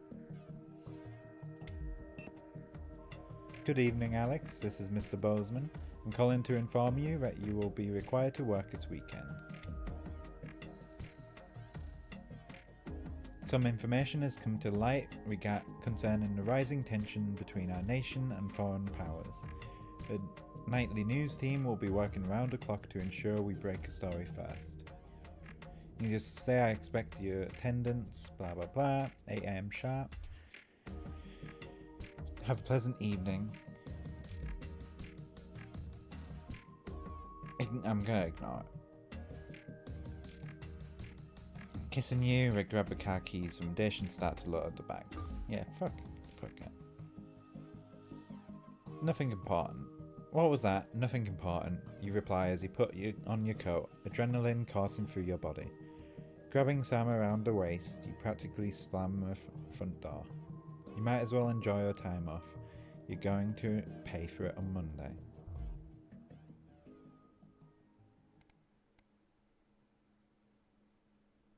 Yeah. When you get to work Monday morning, you get some sour looks from your exhausted colleagues. The note sits waiting for you. Your immaculate script is blood red. I'm very disappointed, Winston. Was it worth it? I was a cleaner when the election happened. You should be glad I'm still coming in to do this job.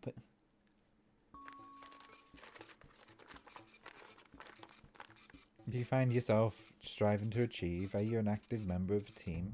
Do you like reaping the benefits of your cooperation? Join the go-getters today. Forwards together.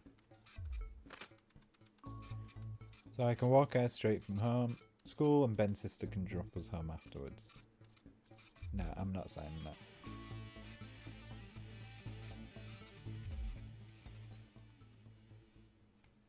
I'm using my previous knowledge a little bit there, I know, but some guys at work gave them to me. They can't go. Sam stands in front of you, brandishing 2 tickets. 3 tickets are free tickets. He's a character and it'll be hilarious if nothing else. Sure, it's entertaining, but much less funny than you thought. He's a powerful public speaker, and something about it sticks in your mind. Lying in bed that night, wide awake, long after Sam's breathing turns heavy, it hits you. It was a crowd. Not laughing, but roaring.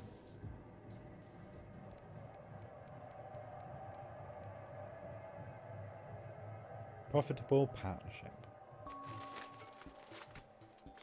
After a particularly long day at work, you come home to find posts sorted into piles, as Sam has taken to doing recently. Most of it's the usual rubbish, but a letter with the increasing familiar Advance logo, an urgent respond immediately, plastered onto a front in correspondingly urgent red font grabs your attention. Best get this over with. Dear Winston residents, this letter is to inform you that the Advance government has taken another step forwards in their fight for equality by nationalising the largest private corporations and redistributing their resources among the citizens of this great country. Partnership Bonds program ensures that wealth created by the people is delivered to the people. You don't remember this being in the manifesto. Every household will become a partner in one of 3 carefully selected institutions, chosen by Advance for consistent high performance and financial security. All returns are based on public opinion and cannot be guaranteed. We're going to choose Neil's deals.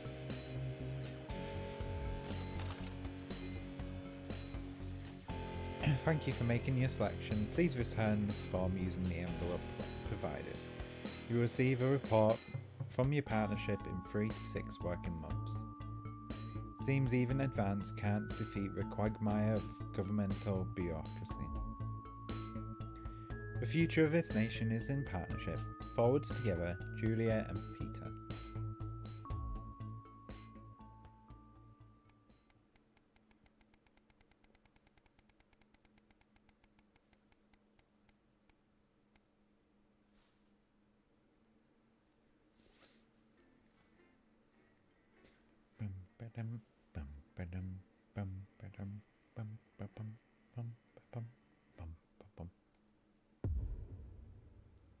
The Tempest. Good evening, Alex. It's Bozeman here, your boss. While you're powering up and getting the adverts loaded, I thought I should just tell you that we've had one of those public information films from the government, and it's mandatory that you play it. You still have a free choice for the other 2, so read those tape labels carefully, but make sure you play the advance advert, preferably at the second break. Right, that's the lot. Have a great show. God, that weather looks nasty. How's it going with Steve? Oh, this is the electric one. Apparently he has a complicated relationship with his fish. No. Sorry, are you saying he chose his imaginary friend in the sky over you? I don't know why I talk to you. It probably is a really awful date. 10 seconds, everybody. Like I said, all of you. Did your personality accidentally slip out? Pricks. Going in 5, 4, 3. Good evening. I'm Jeremy Donaldson. And I'm Megan Wolfe. Our main stories tonight. Uncooperative. A mysterious symbol has appeared overnight on thousands of buildings throughout the capital. Tonight, in an exclusive live interview with Prime Ministers Julia Salisbury and Peter Clement, I'll be asking what this mysterious symbol might mean. After 3 months of record-breaking approval ratings, could this be the daring first move of a silent resistance movement? And what would that mean as we go into the future? We shall overcome. Trapped in Dante's taint for more than a month Dante's now, taint. Doctors Ingrid Svorsborg and Horgensvoord and David Wong announced today that they're considering 2 possible options. With 2 of the finest minds in science working together, hopes are still high for the eventual return of the team to dry land. Without enough engineers to successfully fix their craft, the team seem likely to attempt to farm the cavern's ecosystem while they wait for rescue from above ground. I think I'll stick to risotto, Jeremy. Bloodbath avoided. As the last Mr. Snugglehogs is found and destroyed, we ask, How could we have been so blind? Fortunately, this station wisely chose not to advertise Mr. Snugglehugs, and the subsequent disappointing sales turned out to be a miracle, as only 7 children were horribly injured by the lethal toy. How much worse could it have been? Thankfully, we'll never know. Julia Salisbury, who mobilised numerous government resources to record It's smoking. first blindings, said today that the new advance mark, which must be earned by all new products, would be a 100% ironclad guarantee of safety and quality. Table for 2. Johnny Hamsleeves and Tiffany Lamour were spotted having a private moment out at lunch today. The popular couple have certainly been on a roller coaster since they started dating late last year, and this image is sure to place them firmly back in the tabloids. Could we be on the verge of the biggest celebrity wedding since professional wrestler Randy Grizzlenuts McFridge married his longtime tag team partner Tina Tiny Hands last Tina year Tiny in a Hands. wrestling ring made entirely of cake? Is this once celebrated role model about to become the bad boy of sport? And onwards and upwards. In an attempt to put the Mr. Snugglehugs disaster behind them, Rimington's fifth CEO, Sophia Rimington, today announced a brand new product that already has the markets buzzing with interest. This groundbreaking product came as quite a shock when it was revealed earlier today. First male Though its contraceptive. critics are sceptical that the young CEO can fulfill her promises. Described as a breakthrough far ahead of its time, the male contraceptive pill is heralding a sexual revolution. Its fans are celebrating the fact that men can finally take Where's my equal countdown? Oh, responsibility for contraception. But others have expressed concerns over its safety and side effects. With that exclusive Prime Ministerial interview coming up later. And our very own Patrick Bannon live at the first annual Sports Board final. You won't want to miss a second of tonight's National Nightly News.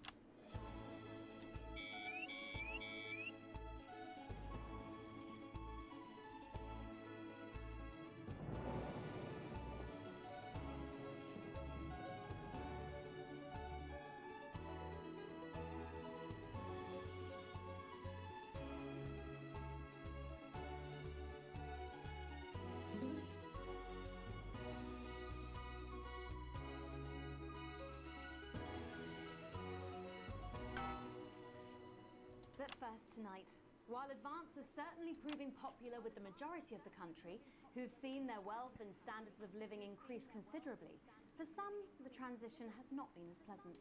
That's right, Megan. The formerly aristocratic members of our society have had to make major adjustments to come to terms with the new regime. Robin Short is in suburbia investigating rumours that these previously privileged people may be planning some kind of protest. Robin? Thanks, Megan. I'm here in moderate Hatchings to talk to Wentworth and Penelope Somerset Bentley, who were relocated to the house you see behind me after Advance passed the Assets and Wealth Act on their first day in office. Tell me, how are you settling into your new lives? Well, quite frankly, Robin, we're not settling in at all. Our neighbours are whitewatters. Simply untenable. I hope you'll forgive my language, but it's as steaming as a Wednesday hatch basket with too much spatting. Steady now, Penelope. Sorry, Robin, my sister's under a lot of pressure. She had to dress herself this morning and she still hasn't quite recovered, Robin. Oh, poor her. My goodness, that must have been quite a shock. She really struggles with women's, Robin. Well, at Wibbins. least you've been rehoused in a Wibbins, wobbin. Big house? This grubby little gaddispatch only has one staircase. And the breakfast room and the dining room in the same bloody place. Imagine that, having all one's grub in one room. One room, Robin.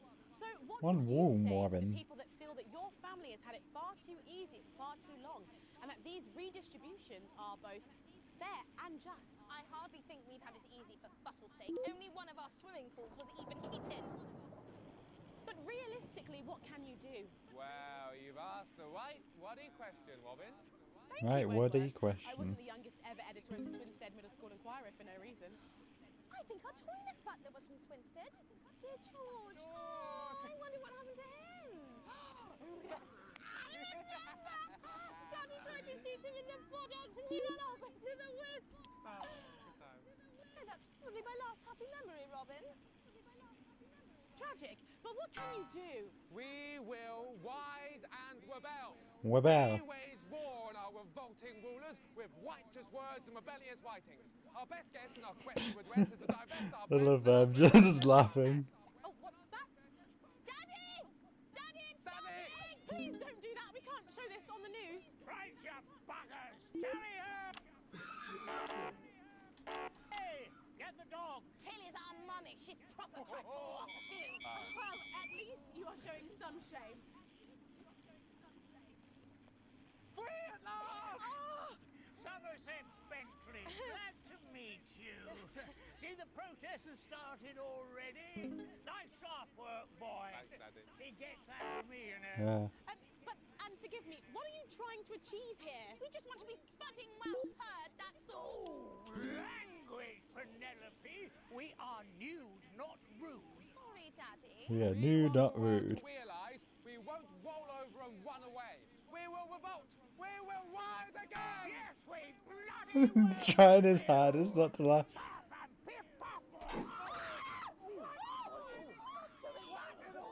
Are you okay? Shut up and get your Well, Jeremy, Megan, as this embryonic movement takes one in the top legs, it's back here in the studio. I'm Robin Short, struggling surreptitiously in moderate hatchings. Thanks, Robin. Well, that's certainly a story we want to be keeping an eye on, eh, Megan? Speak for yourself there, Jeremy, but I've seen enough shaft work to last me a lifetime. I'm sure you have. But Jesus. Can make your protest movement ever really catch on? It doesn't seem like the way we do things in this country. But as I'm sure you're aware, Jeremy, this country is becoming a very different place. Yes, but seriously, who's going to run around naked in our weather? Hopefully not you, Jeremy. Yes, well, there wouldn't be enough canvas for the slogans. When we come back, our very own Patrick Bannon will be live from the Sports Board Finals. Stick around, you won't want to miss it. We'll be back after these messages. 1 minute back. Oh, sorry, I'm busting. Oh. She's funny. Yes, I know. I think it's very endearing. She wants your job. She's welcome to it. Why is it raining on my desk? Alex, Bozeman, we're getting reports in that naked protesters might try and spoil the sports board final by waving their fleshy bits about. Try and make sure you don't broadcast it. It's 6 p.m. for God's sake. No one wants to see fannies on the news. Bozeman out. Let's get crazy. You want to sleep on your lawn? We've got flower beds. We have even got shrubbery. You want to sling a hammer? We'll throw in the trees for free. You need a sleeping bag? We've got men's sleeping bags, boys' sleeping bags, couples' sleeping bags, you could sleep it upside down with just your feet out. We got beds you could sleep on your front back. You got piles, we got cushions for miles. Michelangelo spent all his time on his back painting because he couldn't afford a bed. And we say, we're going to come down on prices so hard, they're going to look flatter than an elephant in a pancake. I want to see us fry. It's good for the ratings. 5, 4, 3. Welcome back to the National Nightly News. I'm Megan Wolf. Coming up later, we'll be speaking to the Prime Ministers about their exciting new healthcare facilities, transition centres. Nice to see they care. You're absolutely right, Jeremy. But first, we're going now to our own Patrick Bannon, who's reporting live from the finals of the new game that's gripping the nation, Sports Board. Patrick? That's right, Megan. You join me live here from the final of the first annual Sports Board Championship. It's been a hotly contested competition so far. I think it's fair to say these two have been dancing around each other all season. First up, we have Ellie Striker. She's the more experienced of our two players today. Striker has got an accuracy of 7, a danger rating of K, and a 12-month driving ban. Striker's known for her signature move, the Orangi Hamster. And facing her tonight, hoping to prove himself with a career record of 12 outs, 14 finishes, and a divorce pending, it's Mr. Wingspan himself, Tommy, the Fingernail Harris.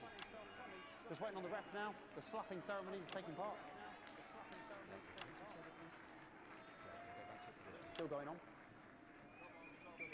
And, Striker, of course, first to start as she won the trivia round earlier on by some margin. Harris, perhaps the brawn and not the brains. Stupid. Eddie Striker. Nice start there from Striker. She's determined not to let the nerves show. Not after last time. On to Mr. Harris now. Tommy. Using his arm to pick up the ball. Not a bad shot there from Harris. Back to Striker for shots number 3. All right. She's gone to sort of throwing under her legs. Not bad if you ask me. to Harris. Bit of business with the ref, but it got sorted out.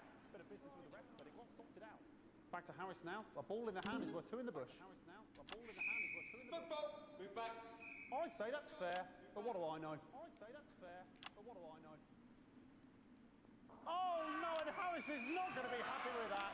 So really not a good start there for Tommy Harris in round one. We can only hope that round two treats him a bit better.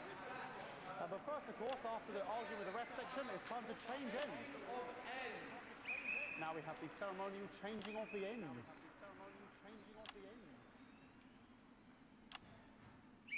And of course, now they go back to the starting positions, as that makes sense. Does that make sense? Striker giving it large. Second round, do play. Harris. Winter round two now with Harris. Okay, we seem to have some sort of streak on the pitch. I apologise if we broadcast any of that stuff. She appears to have slogans across her breasts and arse. Try and ignore all of that. Security, I'm sure we're going to take them out as soon as possible. Apologise if we broadcast any of that. As I said, we're going to get the situation resolved as soon as possible. They're trying to carry on play, but it's proving a bit difficult, and I'm struggling to follow. Because it's quite an eyesore, and women's bodies, yeah. All right, great. Okay, so back into round two now, and Harry's absolutely determined to close that massive gap. Steady striker. No, it's just some of the tightest play I've seen ever. Harris. And was that a fitted thumb screw? We haven't seen that since the Heats. What a brilliant move. Back to striker. And we know what that means, ladies and gentlemen. That is, of course, the ground sound. Excellent bit of play here on both sides of the bucket.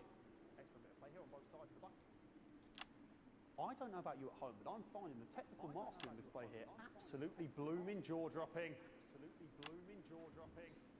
The ref has spotted something in Harris's neck or head. And Harris is having an absolute shocker. What a miserable start there for Tommy Harris.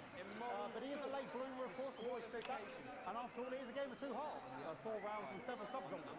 But now, of course, it's time for the half-time show. I've gone silent again. On my whistle. Must be some music here to start the half-time show. Okay, another posh protester loose on the court here. We can only apologise for that. We'll do our best to shield you from having to look directly at it. Is running around here with his genitals on display for all to see. And ruining what was shaping up to be quite the dance interlude there. Now he's thrusting himself in Harris's face. Security's on it. And the bucket has been knocked over. I cannot stand it when the bucket gets knocked over. Hopefully he'll his be face. Out now. Genitals flying around for all to see. Really, if you ask me, not Sunday morning television. And out of there, hopefully taken away, never to be seen again. Final poses. Ballboy cannot be in the final pose. And a lovely finish there on both sides of the bucket. I wouldn't like to call that one. And as we head into round 3, I'd love to know what's going on in these two players' heads. But unfortunately, because of science, we can't. Thank you.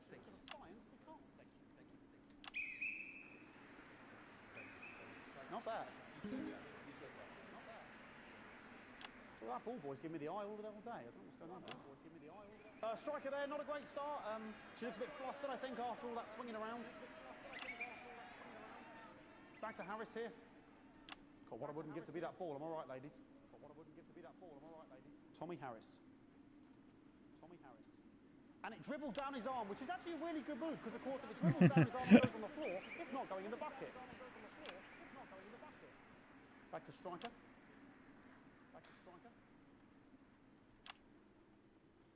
And striker's gone for the animal bonus there, but of course, perhaps... And yes, Harris has counted with a tiny bell. That is wonderful play. Of course, we've seen that before. Look at her face. She is absolutely gutted. What a mug. That could have been the clincher. What a massive shame. Harris receives possession now. Harris to serve now.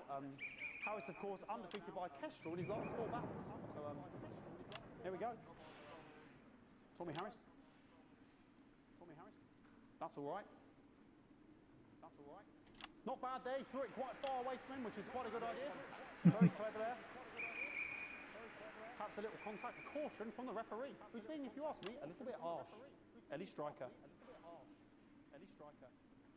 And she's let the nerves get to her. What the hell was that? You hate to see it, don't you? You cannot believe it. Oh, for God's sake. Okay, like, I mean, this is a mess now. I don't know what I can be doing about this. I mean, there's sort of breasts and genitals for all to see. Joe's right. They're sort of everywhere, aren't they? All right, I'll try and carry on. The players are trying to carry on, but of course it's difficult because these protesters. Hopefully we can get them taken off soon so we can carry on with the match. What's going on here? Yes. We want our money. Yes, very good. Take them away. Bloody wasters. Absolute wasters.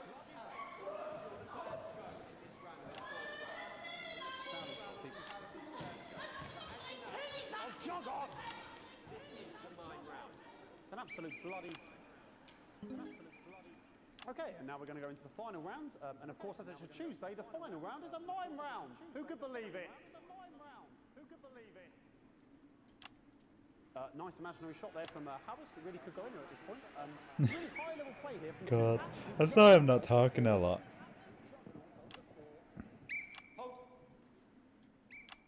The bucket getting moved back to its proper place. About time, if you ask me. She's juggling it around from her hands. Interesting, juggling it around from her hands. And she's put it in her mouth like as if it was an egg. And now she's and she's spat it out. She did the egg spit. So a wonderful move there, quite late on. It's just something I'm so focused on watching it. I just stopped talking.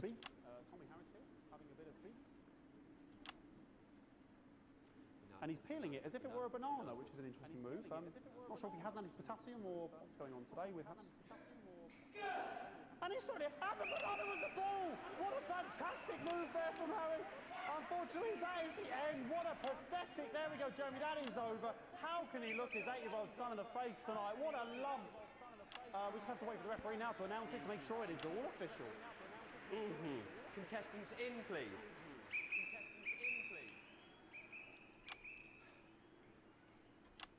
And the winner of the first annual Sports Board Championship is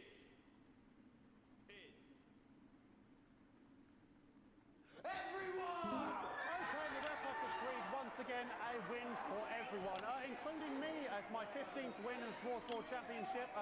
I'm going to be celebrating tonight with my wife and children. Another wonderful victory for me.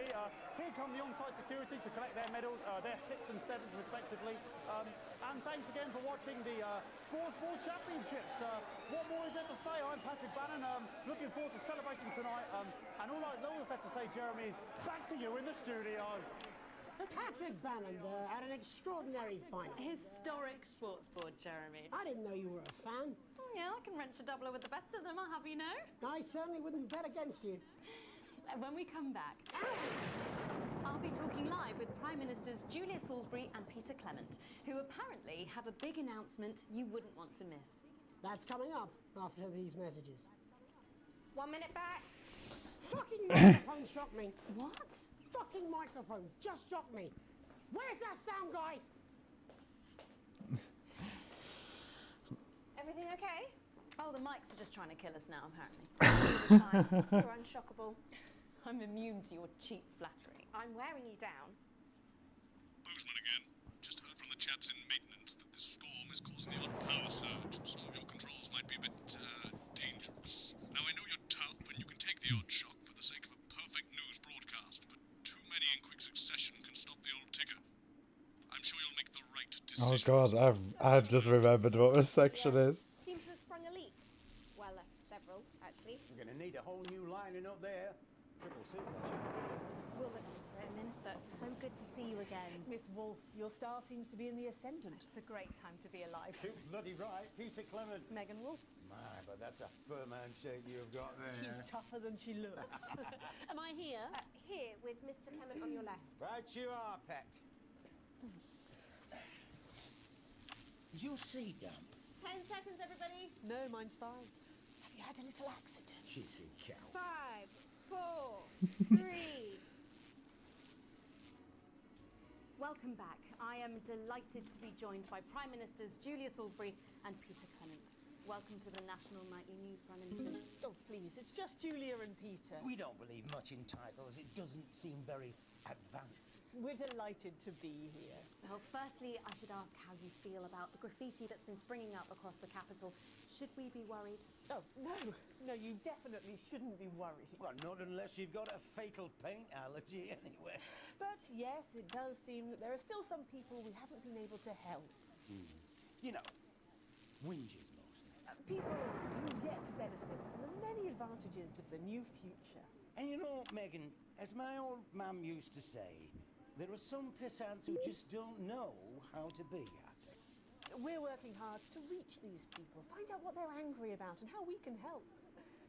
The door to my government is always open. So much dripping on me. But we didn't come here to talk about what may yet turn out to be some alternative arts project. Which we no doubt will have funded. When we want to talk to the nation about something far more exciting. Yes, your office briefed us that you have an announcement to make, but they were being surprisingly secretive about it. Let me ask you a question, Megan. Oh, okay, it's not usually how it works, but... What scares you? Ow, Really I forgot about that. scares you? It's death, Pet. She's talking about death. We're all afraid of our deaths. It's part of being human. Sorry, are you saying that Advance have cured death? That'll be a vote winner. Yep, that was definitely a drop there. But while we may not have cured death, we hope we found a way to make it much less scary. And much less painful and much less expensive. Look, which is me close-up camera, Oh, okay? so yes, it's camera 4 right now. When I was 13, me mam came and got me from school. He was to go to the hospital. Me granddad, he'd collapsed that morning, so we'd all to say our goodbyes. And I went in to see him. He were all frail and pale. And I was scared because I'd only seen him the week before, and he'd been fit as fiddle. And he said to me, Peter, he said, it's the right time. I don't ever want to be a burden to the people I love. Was that the last time you saw him? Nope, 3 days later he were back home. He lived with us for 9 miserable years after that. He had to be fed with a rubber spoon. He had a commode, so he'd just take a shit right there in the lounge while we were watching football. He wouldn't even wait till half-time. That sounds... It was awful. It were awful for us, and this is the point. It were awful for him. He could see it was destroying me, man, watching him slowly fade away. And he would beg her to turn off his breathing equipment at night, but she couldn't, or she wouldn't. It were a crime, you see. And she didn't want to lose the children, as well as her old man. No family should have to suffer like Peter's did. And now no family will have to. The health service is today opening the first of 300 new transition centres. The transition centres will handle everything for your last days. The legal, financial, medical and emotional costs are all catered for and paid for by the government. So even the poorest citizen gets to pass on with dignity when they choose. And that choice is important. This is a service only for people who choose it. For people who feel they've run their course and don't want to burden themselves or their families with a slow, long, humiliating decline.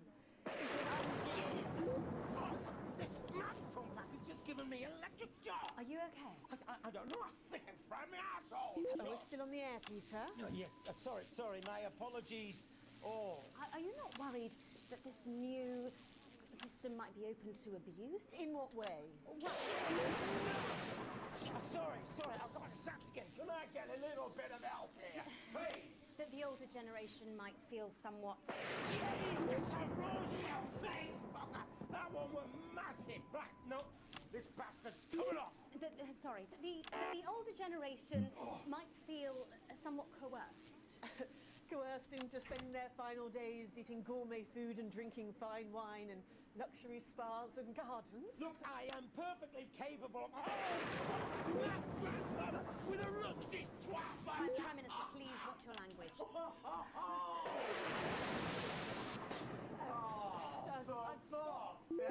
Go get yourself sorted out. Right. We're launching a government information film tonight. It should tell your viewers. He's got a bucket stuck to his. You really do move at a breathless pace. It's hard to believe you get to be in office a year. Oh, Megan, we're only getting started. And on that note, thank you both so much for being here. Jeremy. Right, yes, that's all we have time for tonight. Thank yous go out to our guests. Congratulations to all the winners at the Sports Board. And we'll see you tomorrow night at the same time. My name's Jeremy Donaldson. If you can, have a peaceful night. And we're out. Good job, everybody. Actually, no, I'll do the second. So they've thing. just... I don't suppose there's any way this could be a good thing. It's for my nephew, so we transitioned the moment I start the leak.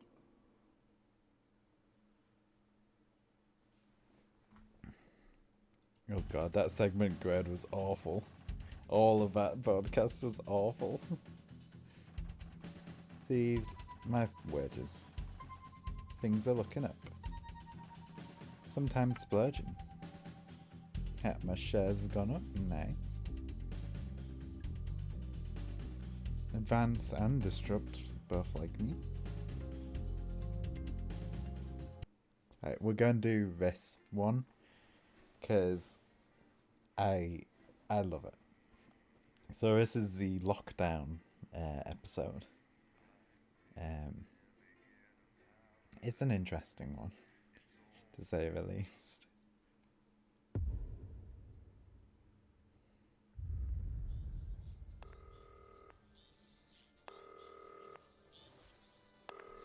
Alex, oh thank God you're alive. It's Jenny, the floor manager. Are you okay? Alex, you need to get it together. Look at the broadcast screen. Just look at it. That's all we've been putting out since you went down. You have to fix it, now. Look left, Alex, out the window. See? They're all over it, little bastards. You're going to need a full charge to clear that many off. Hold down the big button until it's fully charged, and release it to zap the little fuckers. Nice. Excellent, Alex. We're broadcasting again. They must have built up while you were napping. Usually it only takes a tap on the button to clear one. Look, there's a lone one climbing now. Zap it off before it starts to mess up the signal again. Great. That seems to be the last of them. For now. Right. We're about a minute out. Get the adverts loaded up. I've got to deal with my pet idiot. And Alex, keep your ears open. You'll hear them climbing up the tower. Don't let them build up. We'll be going live to the National Nightly News. But before that, let's take a look at what's coming up later on. This has no credibility, Jenny. No professionalism. It's not a mess. Everything is where it should be. It's ramshackle and characterful, and I'd expect you to know the difference. Of course Megan's place looked lovely, but I can't see it, can I? Thanks, Jenny. How's lock-in with the boyfriend going? Decided to take his chances on the wild streets, eh? Rather than endure another romantic comedy. Jeremy, Jenny says your hair looks stupid. Yes, I can hear her. She says she's not talking to you. Yes, I know, I can hear her. Shall I count us in? Make it so. Okay, 10 seconds. Break a leg, everyone. Preferably a furry one. 5, 4, 3, 1. Good evening, I'm Jeremy Donaldson. And I'm Megan Wolfe. Our main stories tonight. Snugglepups? It's been almost 5 weeks since all the Mrs. Snugglehugs toys woke up simultaneously in factories worldwide and began searching for their husbands. The Mr. Snugglehugs we had so short-sightedly destroyed. And now, as this photograph suggests, they may be changing tactics. Built to surprisingly traditional gender stereotypes, the Mrs. Snugglehugs have been arming themselves with a variety of household implements. All the more reason to make sure that cat flap is taped up good and tight. This frightening new development means that even those previously thought to be relatively safe, like the young and fit, must take care to watch their backs and keep their ears open for the soft steps of sinister feet.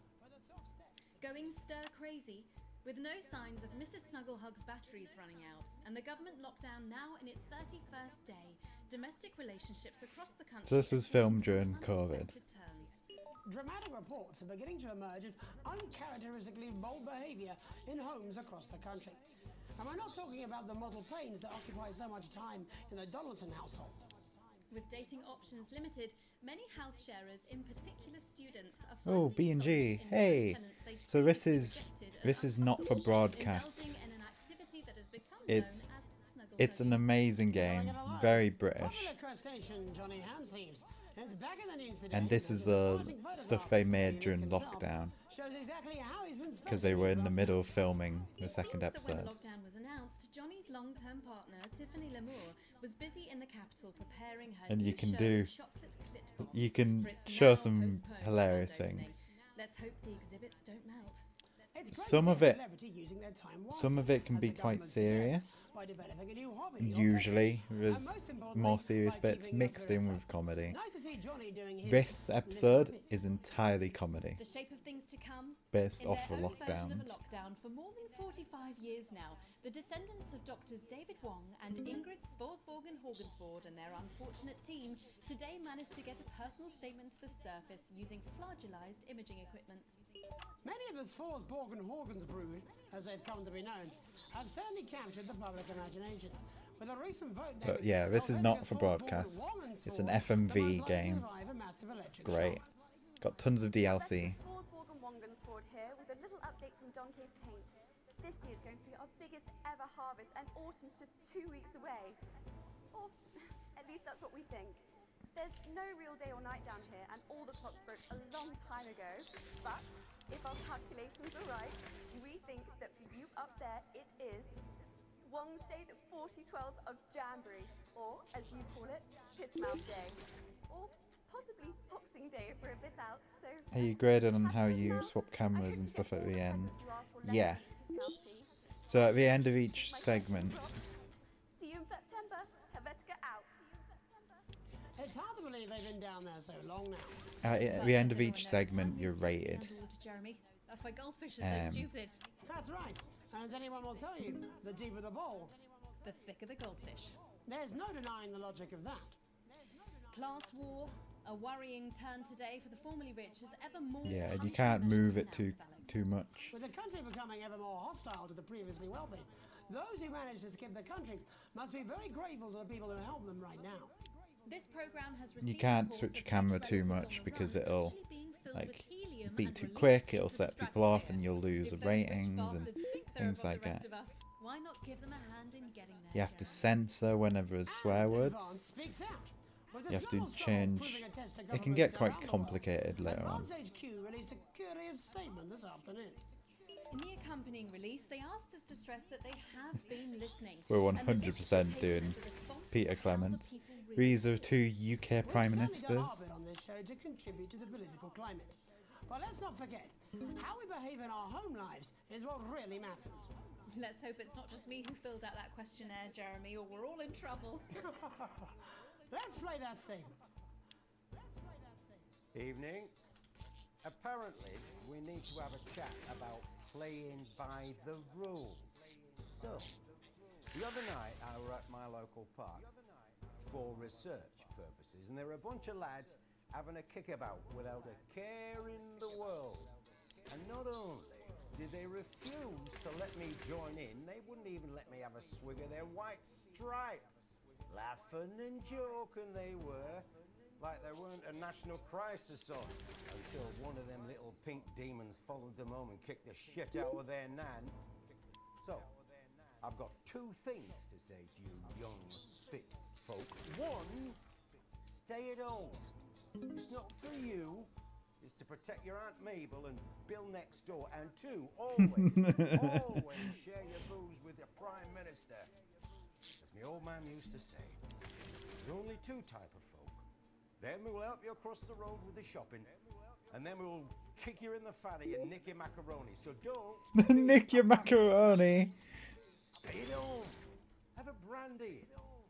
And this will be all over before you know it. It'll be all over before you know it. Delectable stuff. Later tonight, Jeremy will be catching up with brave roving reporter Patrick Bannon, while I check in with two friends of the programme who find themselves stranded at opposite ends of the country. And then, in part 3, there's going to be a quiz. Presumably because there's nothing more important going on that you might like to report on if you were, say, a news programme. And in a moment, we'll both be asking Sophia Rimington how such a trusted brand can have made made such a terrible manufacturing mistake. With what it describes here as help from popular psychic scientist Delia Lywell. Oh, I like her. No, you don't. Why do you do that? That's all coming up on tonight's National Nightly News. Yeah, so we get graded on a whole bunch of different things and stuff like that. It's really good. I would wholeheartedly recommend you play it. Whether you play it on stream or not, just it's great fun. I think it's got like 5 different endings.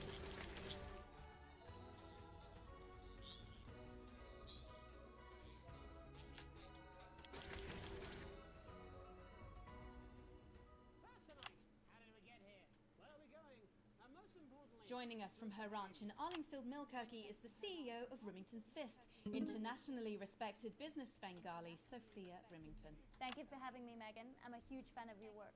And from a crystal healing laboratory, what I assume is a garage in Upper Lowington, inexplicably renowned psychic scientist, Dr. Delia Lywell. Thank you for being here. Thank you for having us. Sorry, us? Myself and the eminent professors. Is that what you call the voices in your head? I've always seemed to attract dead scientists. I don't really know why. The money? They express themselves to me through ethereal algebra and quadratic predictions. It's all very technical. No, it isn't. I concur. Miss Remington, the entire Snugglehugs range will surely go down as the biggest public relations disaster in history, won't it? Well, of course, that's one world record we would never have sought to claim. What can you say at a time like this? There is only one thing that can be said. Whoops. I'm sorry. We're sorry. From My everyone thing's here at jingling. Remington's Fist, but especially the dedicated inventors and world-beating engineers at Rimming Toys, we are deeply, deeply sorry. Who could have predicted that letting a child's toy learn how to love could have such unforeseen consequences?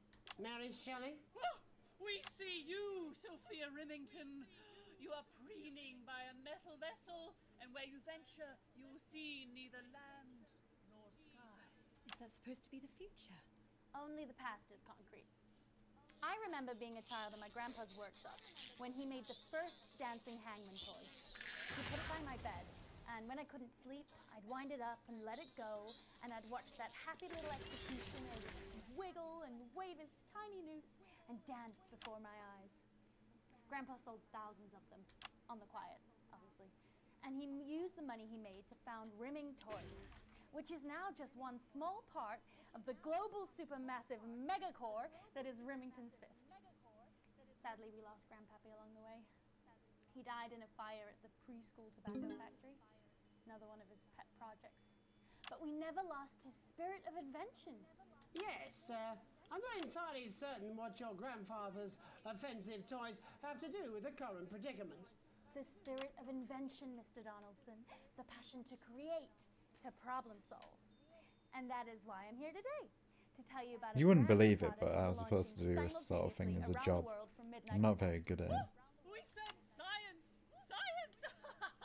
We hear its song on the breeze, its breath on the wind, its fart under the covers. How does she do it? Well, please, don't keep us in suspense any longer. Won't be my feature she's making up next. Rimington's Fist is proud to present Snuggle Traps.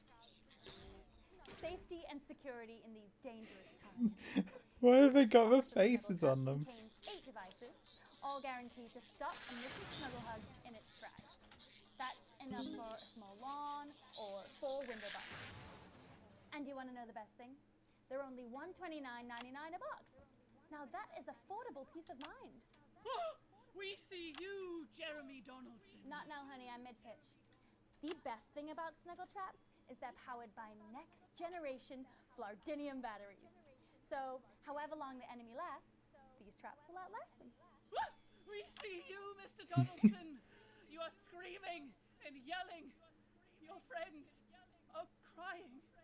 They fear you. And then you're gone. The rate of... Chills. Yeah. Did anyone else just get chills then? I think I did. I think it's more concerned. I think I'd be more concerned about these traps. I love it. Before we go to the break, these appear to be attractively repackaged landmines. Aren't they dangerous, say, Oh to God. children?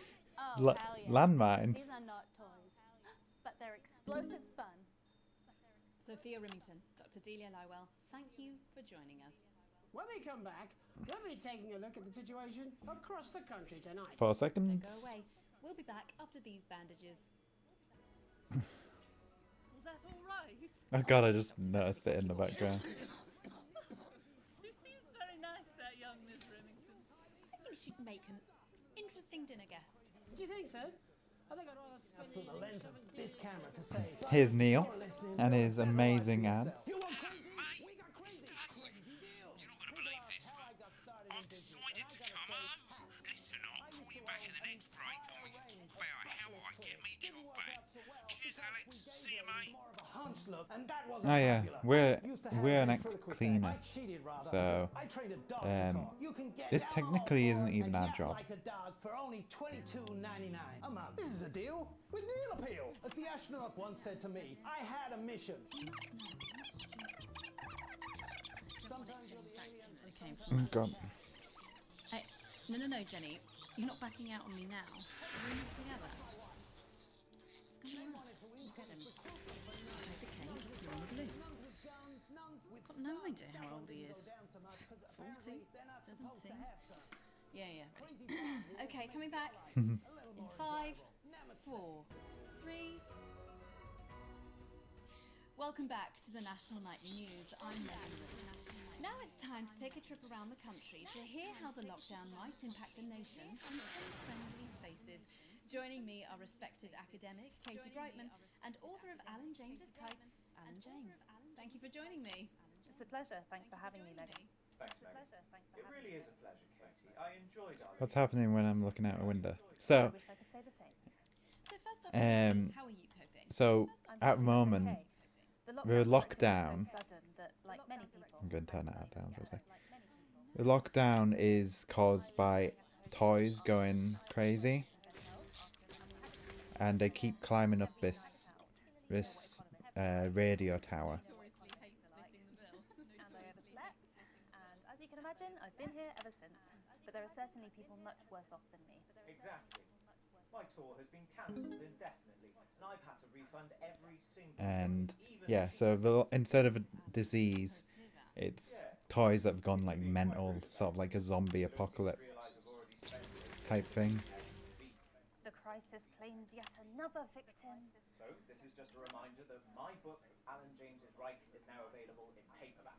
Unbelievable. What was that? You're unbelievable. So, Katie, how do you think this might affect the economy? Should we be worried? Very, Megan. Not to sound dramatic, but this could be catastrophic.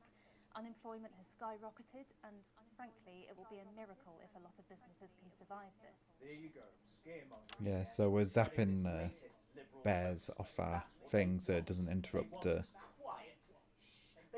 show. Compliant, and they want us inside. A hoax? How on earth can you say that, Alan? Well, I haven't actually seen one of these supposed toys. Have you? Well, no, but... Did you know 3,000 people die every year from regular toys? That's a lot of people. And he's like a mental, loopy dude. Mr. Potato Head, exactly. Excellent and persuasive point, Katie. Don't listen to her, Katie. The press are the enemy of truth. She's agreeing with you, Alan, you absolute shit. Well, then I must be wrong. Alan, are you now recanting your statement that these toys aren't? Yeah, they're like teddy bears. It's a thing that keeps like sort of popping up on the screens. Media lies. And Katie, how do you respond to Alan's claims that Mrs. Snugglehugs might be dangerous after all? I suppose I guess I'm agreeing with him. Thank you, Katie. I appreciate your support. A lot of folks are saying this Mrs. Snugglehug situation will all... Oh, he's game with a sandwich. Yes, right, exactly. We need decisive action from the government. We need huge financial support Yeah, to protect our the workers bears. and our businesses. We need to support the vulnerable, and we need to repent. Exactly right, Katie. We brought it on ourselves with all our liberal indulgences like art, cake, and healthcare. We need to act now and begin sacrificing our firstborns, or at a push, a beloved family pet. I love the dude in number 2. If we can all successfully come together as a community and perform the ritual, hopefully we will appease the great ancient. Katie, could it be any worse? Luckily, over the past few years under Advance, they've invested heavily into health, so the system can actually bear the strain. Is it lucky that the Llama Lords have unleashed a horde of The man-made Llama monsters Lords. on its own people to conceal the enemy within? Will you just stop for 5 fucking seconds? The Global Alliance of Fish People are amassing an army. Amassing an army to kidnap our children.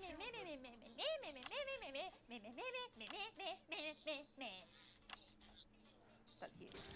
That's what you sound like. But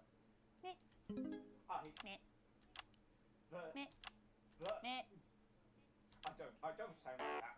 Yes, you do. You do, Alan. You do sound like that. And that's why no one wants to be your friend. Oh, I feel kind of sorry for him. I think you do, Alan. Yeah, stop lying, Alan. I'm not lying. You are. Yeah, so the two actors are actually husband and wife, if I remember rightly, or boyfriend and girlfriend. Thank you for joining me. Some real food for thought there from two of the territory's leading minds. Yeah, I think they're like dating or Any moment something. now, I'll be heading over to Jeremy, who is going to be bringing us an up-to-the-minute report of the status of the nation.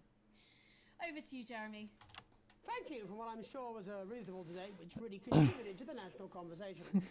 Next, out on the streets, someone who's always doing exactly that. It's Patrick Bannon. Are you there, Patrick? Hello, Jeremy. Yes, hello, I'm here. I'm here live. Apologies for the quality of the broadcast. Yes, they were like dating or together or whatever. And then obviously they were all filming this in their own houses. Yep, I can. It's as you can see behind me, the street. There's a really cool documentary that the company put out about how they made this little mini episode. And frankly, if you ask me, very, very much underpaid. I don't think there's any danger of that, Patrick. What's that on your jacket there? That's actually a sponge. What I've done here is made a snuggle-proof jacket, Jeremy. The network didn't bother sending me any PPE, so I've been forced to improvise. In fact, showing the sort of resourcefulness that would make me an ideal candidate for, I don't know, for example, an anchor position starting whenever they'd like. From your point of view, Patrick, just how safe are our streets? Not safe at all, Jeremy, not safe at all. I'd recommend people staying inside, following government advice, and not putting themselves at any risk at all. Unless, of course, like me, it's for groundbreaking journalism reasons. And just where are you, Patrick? I'm in the street, on the street. Which street?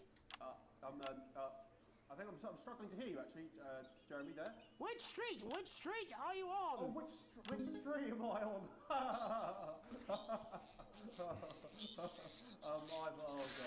I'm just looking for a sign. There it is. I'm on Bannon Avenue. Bannon Avenue? Yep. Bannon Avenue. Yeah, no, I can hear you fine. Yep, I'm on Bannon Avenue on the sign. It says there. Like Patrick Bannon? Oh yeah, that is like that's strange. That's a weird sign. I don't know what's going on there. Where are you really? I'm on Bannon. Alright, fine. I'm not on Bannon Avenue. I'm at home, to be honest. Alright, fine. Well, I'm in my bathroom technically, but you know, I couldn't face it, mate. It's terrible out there. I don't want to go outside. They're everywhere. I'm sorry for lying. We don't expect any less of you, Patrick. Can you hear that sound? What the hell's that? I can, yes. I'm no expert, Patrick, but it sounds unmistakably like a tiny fist tapping on your door there. Oh, fuck, it does. Oh, fuck, Jeremy, shit, no! Oh, bollocks. Perhaps there's a small queue of tiny fists, each wielding a different gendered household implement, ready to bash in the heads of lying little roving reporters. You're lying, aren't you? Oh, shit, fucking, listen to me, you bastards! If you're out there, just piss off, you little fucking snuggle fucks! I'm too talented to die! Oh, what the fucking hell? Okay. Oh, God. Don't worry, Patrick. I'd say you've got a few seconds before they break their way in there and finish you off.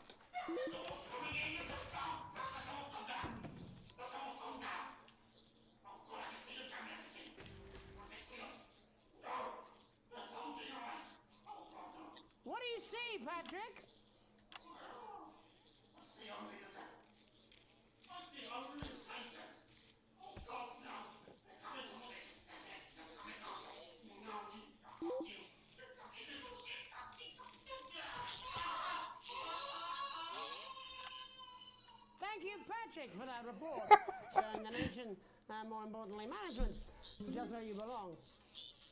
It's time for another break, but when we come back, we'll be hoping to take your mind off the world for a little while, and who knows, maybe even bring you a few smiles.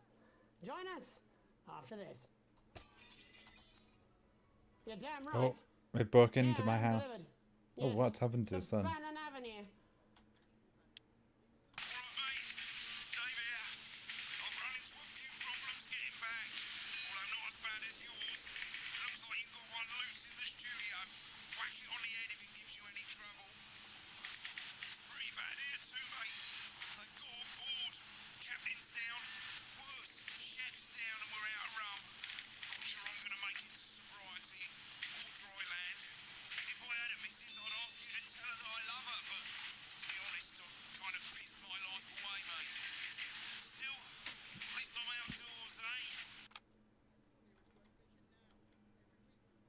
high-quality electric current of increasing voltage directly through your body until you lose consciousness. Don't miss this shocking offer. It really is the frying of a lifetime. No, I'm not. Roll I'm the not dice with your future now, and we'll send you this I card don't from have HR to. absolutely free. That's No, right. you're being a free. child. Occupational I'm not. hazards, the only I'm not. I'm not. I'm not. I'm not. I'm not. No. No. Oh, 5, 4, 3. Punt. Welcome back to the National Nightly. Well, welcome back anyway. We know isolation isn't easy, so finally tonight we have something a bit different for you. Even though some people felt it's not our job to entertain the public with absolute nonsense, other, more important people overruled those people. So it's time to find out who will National Nightly win and who will National Nightly lose. National Nightly, National Nightly, National Nightly lose. So, how do we play? Well, joining me is a man who knows all about playing. It's Tommy Harris. Hello, Tommy. All right, Johnny. It's good to see ya. And how are you finding the lockdown, Tommy? What do you mean lockdown? The enforced isolation of everyone in the country. Ah, yeah. I think I heard about that actually. Yeah. You're in bed, Tommy. Yeah.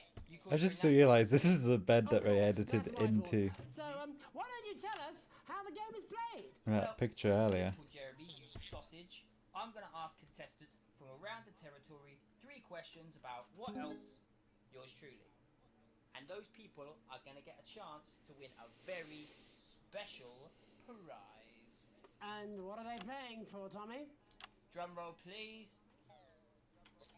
Jeremy. Oh. Thank you. This.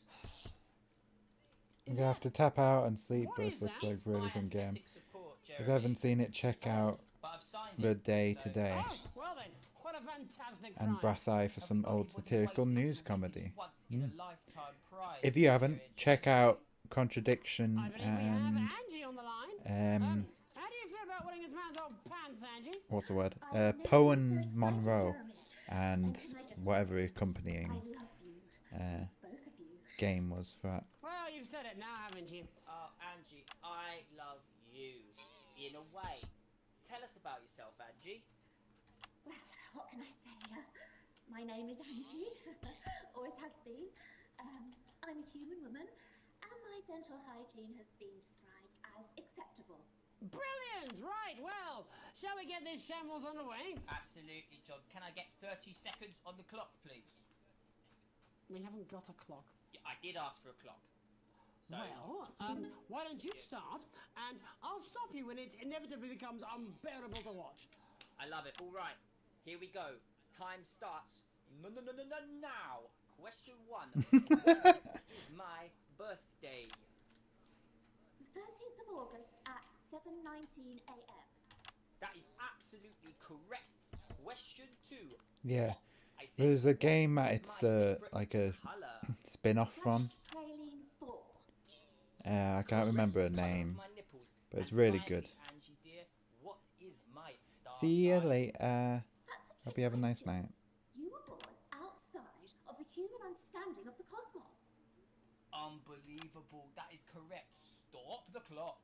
Wow, that really was tough to watch. How did you do, Tommy? Well, Angie, my love, you got every single question right, which of course means you lose and win absolutely nothing. Thanks for playing, Angie. Bye. Do we have another contestant on the line at Jelly Bean? We do indeed. We should have Sonia Artleach. Are you there, Sonia? Of course I am, Jamie, darling. Thank you for being here, Sonia. Oh, there you are, Tommy. Mwah. Let me guess, you work in theatre, don't you? Is it that obvious? What gave it away? Was it the glamour or poise? It certainly wasn't your inherent sense of humility. Tell us about yourself, Sonia. Oh, well, if you must play this game. I am a theatrical agent. I represent the likes of Rudy Beefman, Samuel Coffee Cup, and Jodie Carpetburn, amongst others.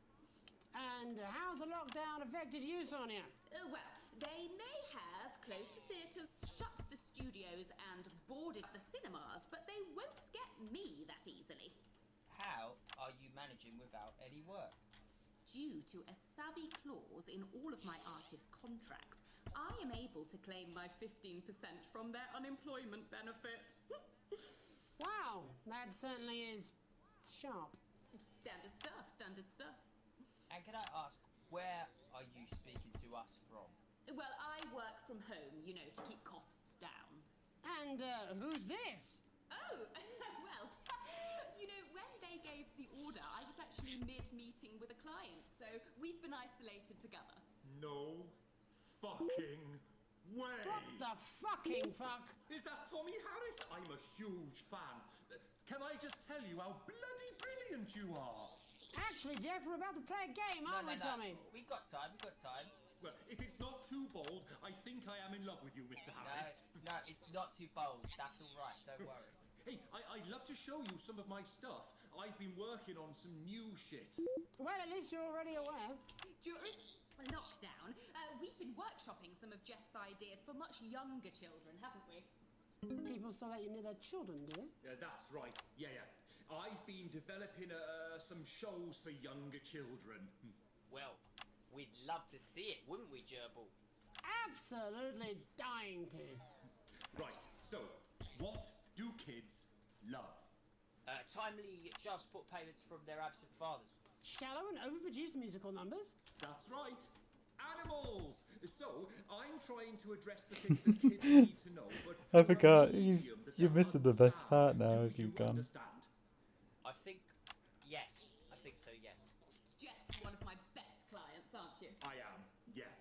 So, the first one we've been working on is called The King of the Jungle's Mortgage Repayments. It's about a lion who's having problems with his interest rates. I see. Does he have a broker? He does, yes. He's a porcupine. How did you know that? Well, your work is universal, darling. It speaks to people. I'm going to say something to you, mate. I think you're onto something here. Oh, the bear, Oh, yes, right. This one is much better. So, this one tells the tale of Mr. Bear. Now, Mr. Bear is a very sad bear, because all of the other bears don't think that he'll amount to much, and they tell him that his plays are lazy and derivative. I think you're onto something there. Now, Mr. Bear is a tragic figure. Picture this. He's at his lowest ebb. The trees are closing in. He can't even face his salmon, can he? But then he meets someone that will change his life forever. This is fucking gripping. That's right. He meets a wise old octopus who takes him under his wing and says, "No, Mr. Bear, don't be sad. You're not like all the other bears. You have this ambition and these dreams." Such fucking dreams. I think I love you, Jeff. And what you need to do, Mr. Bear. I do feel like I just got given like vague like plot points and just like just have some fun. Crazy old forest is you need to set yourself more realistic goals. It's called Mr. Bear Lowers His Expectations. Wow, you really have taken yourself to new depths. And what do you want children to take away from this? Oh, fuck shit, fuck. What? I said a more realistic worldview. Are you all right, Jamboree? It's Jeffrey. My name is Jeffrey Donington. No, stop. How does it end? We need to know how it ends. Well, all the animals learn a thing or two about inevitable mediocrity. And Mr. Bear settles down near to his parents' cave, stops trying to make his band happen, and he goes into bear telemarketing. Becomes a bear maths teacher. Oh, and we end... We end on a big musical number! Oh, there's dancing. It's very repetitive, so it's catchy but not too challenging. Well, if you like, I could go and get my boombox. Yeah, you know, I might be able to... Hang on, can we get Angie back? Why not? The more the merrier, as they say at orgies. Right, I'll just fill then, shall I? Coming up in a moment, it's the world premiere that nobody saw coming. Lights! Or wanted. At all. Right. I can only apologise in advance for what we're all about to... endure. Well, there's all sorts of creatures down on Dangly Doodle Farm. Finds old Mr. Octopus with way too many arms. There's Mr. Pig and Mr. Cow. They're always in. Cause they don't know they'll soon be sliced up into food. Mr. Bear, what's that over there? That's where your hopes go to turn into despair. Mr. Bear, what's that over there? That's where your dreams go to die. Mr. Raccoon wants to go to the moon. He'll end up as a bus driver soon. Mr. Porcupine thinks he'll read the news at 9. He'll end up as a janitor who stinks of turpentine. Mr. Tiny Mouse thought he'd own a massive house, ended up in a bedsit where he can't control the louse. Mr. Horse thought he'd go into professional sports, now he's an alcoholic and he's on his third divorce. Mr. Bear, what's that over there? That's the place your life becomes an endless questionnaire. Mr. Bear, what's that over there? That's where your hopes go to die. Lower your expectations. Maybe you could get a job in technicians. No matter how you try, you'll never reach the League of Nations. The best you'll get is middle rank in trading operations. So lower your expectations. You'll never win an Oscar, so there's no congratulations. The future that is coming will not meet specifications, and no amount of visualizations will save you from your own deterioration. Mr. Bear, what's that over there?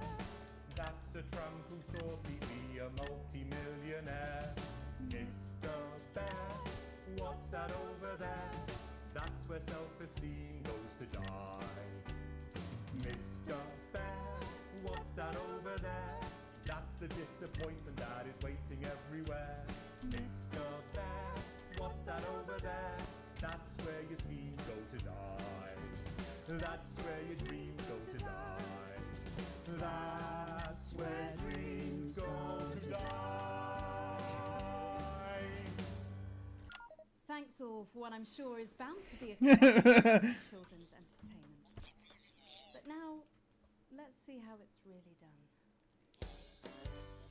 Before we wrap up the news tonight, I just wanted to spend a moment talking to you directly. A final thought, if you will, just for you, Alex. You see, I know you think it's gotten complicated back at the old homestead, but there's something you should know.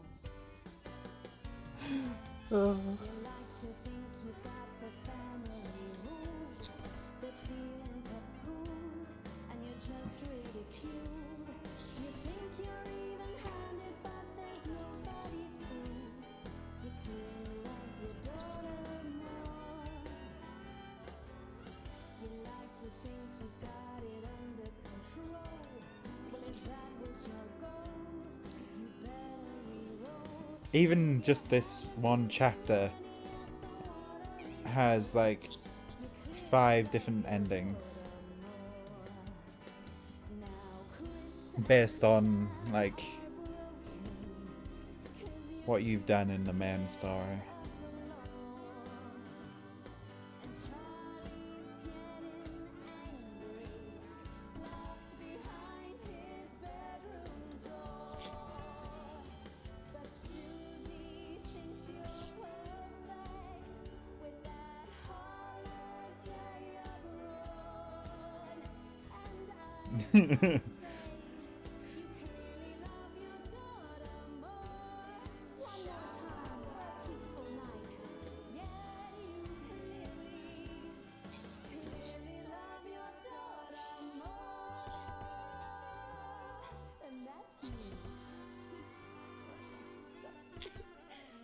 That's all we have time for tonight on the National Nightly News. We'll be back tomorrow when Jeremy will be wrestling an alpaca and I'll be naked. I'm Megan Wolf. Have a treacle night. Oh. Oi, just give me that beer. I'm fucking famished.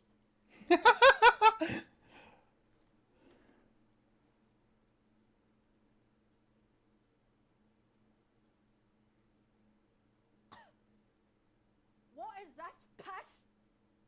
Do you think I'd be happy with that? You're out of your mind.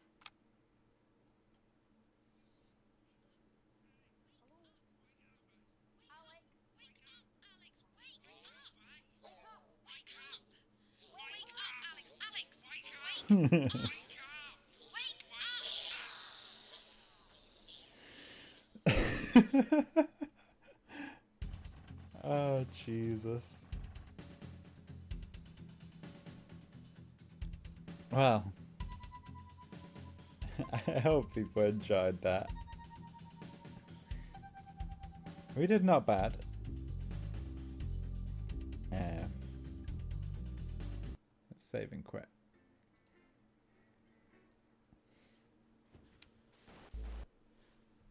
So, I hope everyone enjoyed that. It was like I know it was like a very like random last minute thing, but I thought may as well. I've been wanting to play this on stream for a while, so yeah. Not really much else to say. I will be there won't be a stream this Friday, because I've got a bunch of stuff on. I've got some stuff on, and I'm not going to be able to make it to Stardew stream, but that was sort of expected. But do check out Titanium's made costume stream. That'll be happening at, I think it was 6 o'clock on Friday, Friday 31st. Twitch.tv/Titanium TV. Go check them out. It's part of the goals that they reached during the Jingle Jam, so please do check them out. It's going to be hilarious. Anyway, I hope you all enjoyed the stream. Whatever time of day it is, I hope you have a wonderful one, and I'll see you next time. Good night.